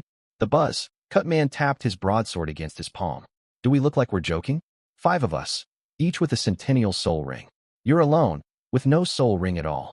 Do you honestly believe you can defeat us? He and his companions casually dismissed Chu Yin and the other women. In their eyes, women could not possibly hold their own in battle. They expected them to flee or cower the moment fighting broke out. The men behind the leader laughed aloud. Boss, don't waste words on him, the tall, thin man said. Let's just take what we want. After all, there's no law against killing anyone here. What's the rush? The crew-cut man waved his hand and glanced at the women behind Lu Jiu. They can choose for themselves. What future do they have following this guy without a spirit ring? Come with us, and you'll eat well and live comfortably. No one moved. Chu Yan's expression turned icy, her grip on the refined iron blade tightening until her knuckles whitened. You refuse. The crew cut man's side. Then I guess we have no choice. Men move, kill the man, and seize the women. He never finished his sentence. Lu Jiu had already struck. The Golden Dragon King's spirit awakened. A faint golden glow surfaced across Lu Jiu's body, diamond-shaped golden dragon scales spreading from his arms. They crept over the backs of his hands, forearms, all the way to his shoulders and chest. His pupils transformed into vertical slits, chilling blood, red irises radiating frigid light. His strength instantly tripled. The refined iron blade swept upward in a diagonal slash, aimed straight for the crew, cut man's neck. The crew, cut man reacted swiftly, activating his spirit in an instant. His body bulked up, his skin turning taupe, eyes blazing crimson. Berserk bear spirit. Berserk charge. He roared, charging toward Lu Jiu like a speeding truck. His greatsword clashed against Lu Jiu's refined iron blade. Clang. But this time, the crew, cut man's spirit skill failed to push Lu Jiu back. Now that Lu Jiu's strength had tripled, a single blow sent the man's greatsword flying. The crew, cut man's eyes widened in shock. Impossible. Lu Jiu gave him no time to recover. 3 rapid slashes of the refined iron blade targeted vital points. The crew, cut man's berserk bear transformation granted him tough, damage-resistant skin, yet the annihilating power of Golden Dragon King spirit energy lent corrosive force to every strike. The blows inflicted not just physical harm, but an agonizing burning sensation. Hurry and help me, the crew cut man shouted. The remaining 4 charged forward at once. The tall, thin man unleashed his wind demon wolf spirit, his hands morphing into gray wolf claws. Serial wind slash. 6 wind blades hurtled toward Lu Jiu. Chu Yan stepped forward to block, activating her spirit and raising her black tortoise armor shield. 100-year spirit ring lit up. Black tortoise shockwave. Chu Yan slammed her shield against the ground, sending rippling shockwaves outward. The 6 wind blades shattered on impact, their remnants swirling into chaotic gusts. Chu Yan charged the tall, thin man, shield leading, refined iron blade at her side. The wolf man lashed out repeatedly with his claws, yet every strike bounced off the tortoise shield. Chu Yan drove her boot into a gap in his defense, then slammed the shield forward and sent him flying. On the other side, a man wielding an iron spear activated his spirit, his body covered in gray stony scales. Rock lizard spirit. Stone armor barrier. He thrust his spear toward Lu Jiu's flank. Lu Jiu dodged sideways and seized the spear shaft. His palm, sheathed in golden dragon scales, possessed terrifying strength. He ripped the spear free from the man's grasp. He swung the spear shaft backward and struck his opponent. The stone armor cracked, and the man was sent tumbling 3 meters away. The 4th swordsman's spirit was Iron Blade Mantis, his forearms turning into sharp blade appendages. Crossing blade chi. Blade energy surged from his limbs and shot toward Lu Jiu. A streak of silver flashed past. Lin Xinglan's void pounce claw. She appeared directly behind the mantis spirit user, her dragon claws tearing 3 deep gashes across his back. The man screamed and spun around, unleashing blade chi at Lin Xinglan. But her figure vanished again. The teleportation of Void Pounce Claw carried her 3 meters away, and the blade chi struck nothing but empty air. Another arrow whistled in from the side, burying itself in his shoulder. It was Shunqing's shot. The last man froze in terror, too frightened to even summon his spirit. Watching his companions get overwhelmed so easily, he collapsed to the ground, his muscles trembling violently. Lu Jiu showed no mercy. Even with the man cowering, he stepped forward and struck him with a dragon claw to the face. The man flew backward, coughing up blood. The entire battle lasted less than a minute. All 5 ring spirit masters lay defeated. The crew, cut man sprawled on the ground, his greatsword tossed several meters away. His berserk bear transformation faded, blood trickling from the corner of his mouth, disbelief burning in his eyes. How is this possible? We have 500-year spirit rings between us. Lu Jiu stood over him, golden dragon scales still covering parts of his body, vertical pupils staring coldly down. Are 100-year spirit rings supposed to be unbeatable? He crouched down and met the crew, cut man's gaze. You said you were going to kill me? And seize my companions. The crew, cut man said nothing, fear flickering across his features. I have one more question, Lu Jiu said calmly. Every squad should have 7 members. Where are your other 2 teammates? Dead. The crew, cut man fell silent, not daring to utter a word, terrified of angering Lucio. The tall thin man lying nearby let out a mocking laugh. Those 2 women, they're waiting for us on the raft. They don't need spirit rings or strength anyway. Shut up, the crew cut man snarled. But it was already too late. Lucio stood upright. He glanced at his teammates. Chu Yan's face was as cold as ice.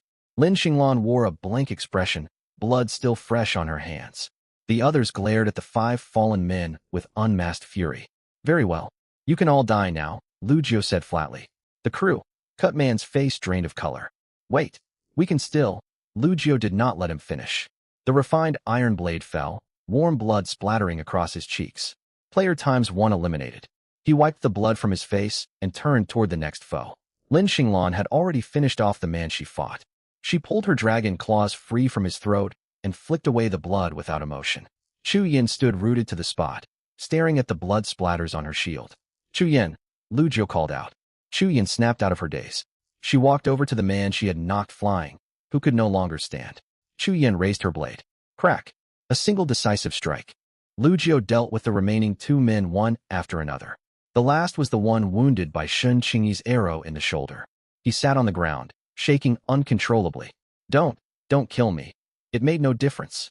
Player times 3 eliminated. Lin Xinglan shot a brief surprised glance at Lucio. Their captain had killed 3 people without hesitation. His mental fortitude was remarkable. All 5 men were dead. Thick blood hung heavy in the air of the woodland clearing. Lucio stood motionless beside the bodies.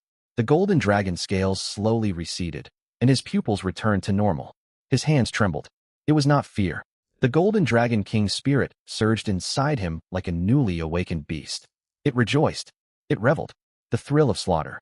The annihilation divine essence of the golden dragon king existed to destroy all things. Lucio drew a deep breath and suppressed the raging restlessness within. He turned around. Chu Yin sat on the ground, tossing her iron blade aside and staring down at her palms. Chu Yin, I'm fine. Her voice came out hoarse. It's just, this is my first time taking a life. When I trained martial arts, my master always said martial arts exist for self-defense, not killing. Chu Yin forced a bitter smile. They deserved it, Lucio said. I know. Knowing that doesn't change how it feels in my hands, though. Su Wanqing walked over, her face pale, yet steady. All 5 of them are dead. Xia Lucy stepped out from behind a boulder, her complexion ashen, eyes reddened. I need to step aside. She covered her mouth and hurried away to vomit. Gu Jinyao sank onto the ground, face turning ashen, fingers twitching non-stop. Shin Qingyi walked to Lucio's side and stood quietly without a word. Lin Xinglan was the only one seemingly unaffected. She wiped blood off her hands without expression and stowed her bow. Lucio watched her, forming a guess in his mind. Her agile movements, ruthless fighting style, and steady mentality meant her cover story of being a sprinter was almost certainly a lie. Still, it did not matter. So far, she was an invaluable teammate. What should we do with the bodies? She asked. No need to dispose of them. Plenty of spirit beasts roam these woods. They'll make a feast. The moment the words left his mouth, the corpses on the ground began to turn translucent. Within seconds, all 5 vanished, leaving only bloodstains and scattered equipment. Player times 5 eliminated. Obtained. Refining stone times 25, iron greatsword times 1, iron spear times 1, scrap iron sheet times 15. The loot was rather meager. It seemed most of their supplies were stowed on the raft. What a pity. They just vanished, Chu Yin murmured. So be it. It doesn't matter, Lucio said. The blood scent will draw spirit beasts. The group left the clearing in silence. After walking roughly 10 minutes, they stopped to rest beside a stream. Dusk was falling. Xia Lucy knelt by the water to wash her face, her eyes still red. Gu Jinyao sat on a rock with her knees drawn to her chest, saying nothing. Su Wanqing checked everyone for injuries. Fortunately, none of them were hurt. We gained a lot today, Lucio spoke up, trying to lighten the heavy mood. 5 of us now possess 100-year spirit rings. This dungeon challenge will likely wrap up tomorrow. No one replied. We also picked up plenty of refining stones and spirit crystals. Still silence. Lucio sighed. He could not rush this. Everyone needed time to process their first kill. He needed time too. The Golden Dragon King's spirit still stirred restlessly within him, the rush from battle yet to fade. He felt no terror. What frightened him was how little fear he felt. We'll camp here for the night, he announced. You're all exhausted. Rest well. I'll keep watch the entire night. Tomorrow we continue searching for suitable spirit beasts for Qingyi and me. Chu Yan nodded and stood to set up camp. After a moment's hesitation, Gu Jinniao went to help her. Xiao Lucy was still shaken, so no tasks were assigned to her. She just needed to rest. Shin Qingyi looked concerned. Keeping watch alone will wear you out. Let me split the night shift with you. Before Lu Jiu could answer, Lin Xinglan cut in. I'm not tired. Leave the watch to the captain and me. The rest of you get some rest. Shin Qingyi stared at Lin Xinglan's cold, calm face and could find no argument to make. Be careful, then. She left with Su Wanqing to scout the surrounding camp perimeter. Lu Jiu glanced at Lin Xinglan. Are you sure? He was referring to what had just transpired, uncertain whether she was truly unaffected or merely pretending. Lin Xinglan simply nodded, and Lu Jiu chose not to press the matter. Thanks. Night fell. A campfire crackled to life. The seven gathered around the flames, wrapped in silence. Xia Lucy leaned against Su Wanqing's shoulder and had fallen asleep. Jiu Jinniao stared blankly at the fire with her knees pulled tight. Lin Xinglan leaned against a tree trunk with her eyes closed. Shin Qingyi sat quietly beside Lu Jiu. Chu Yan sat opposite them, clutching her iron shield. Lost in thought, Lu Jiu gazed into the dancing flames. Firelight flickered across each face, casting shifting shadows. Tomorrow, I must obtain a suitable spirit ring.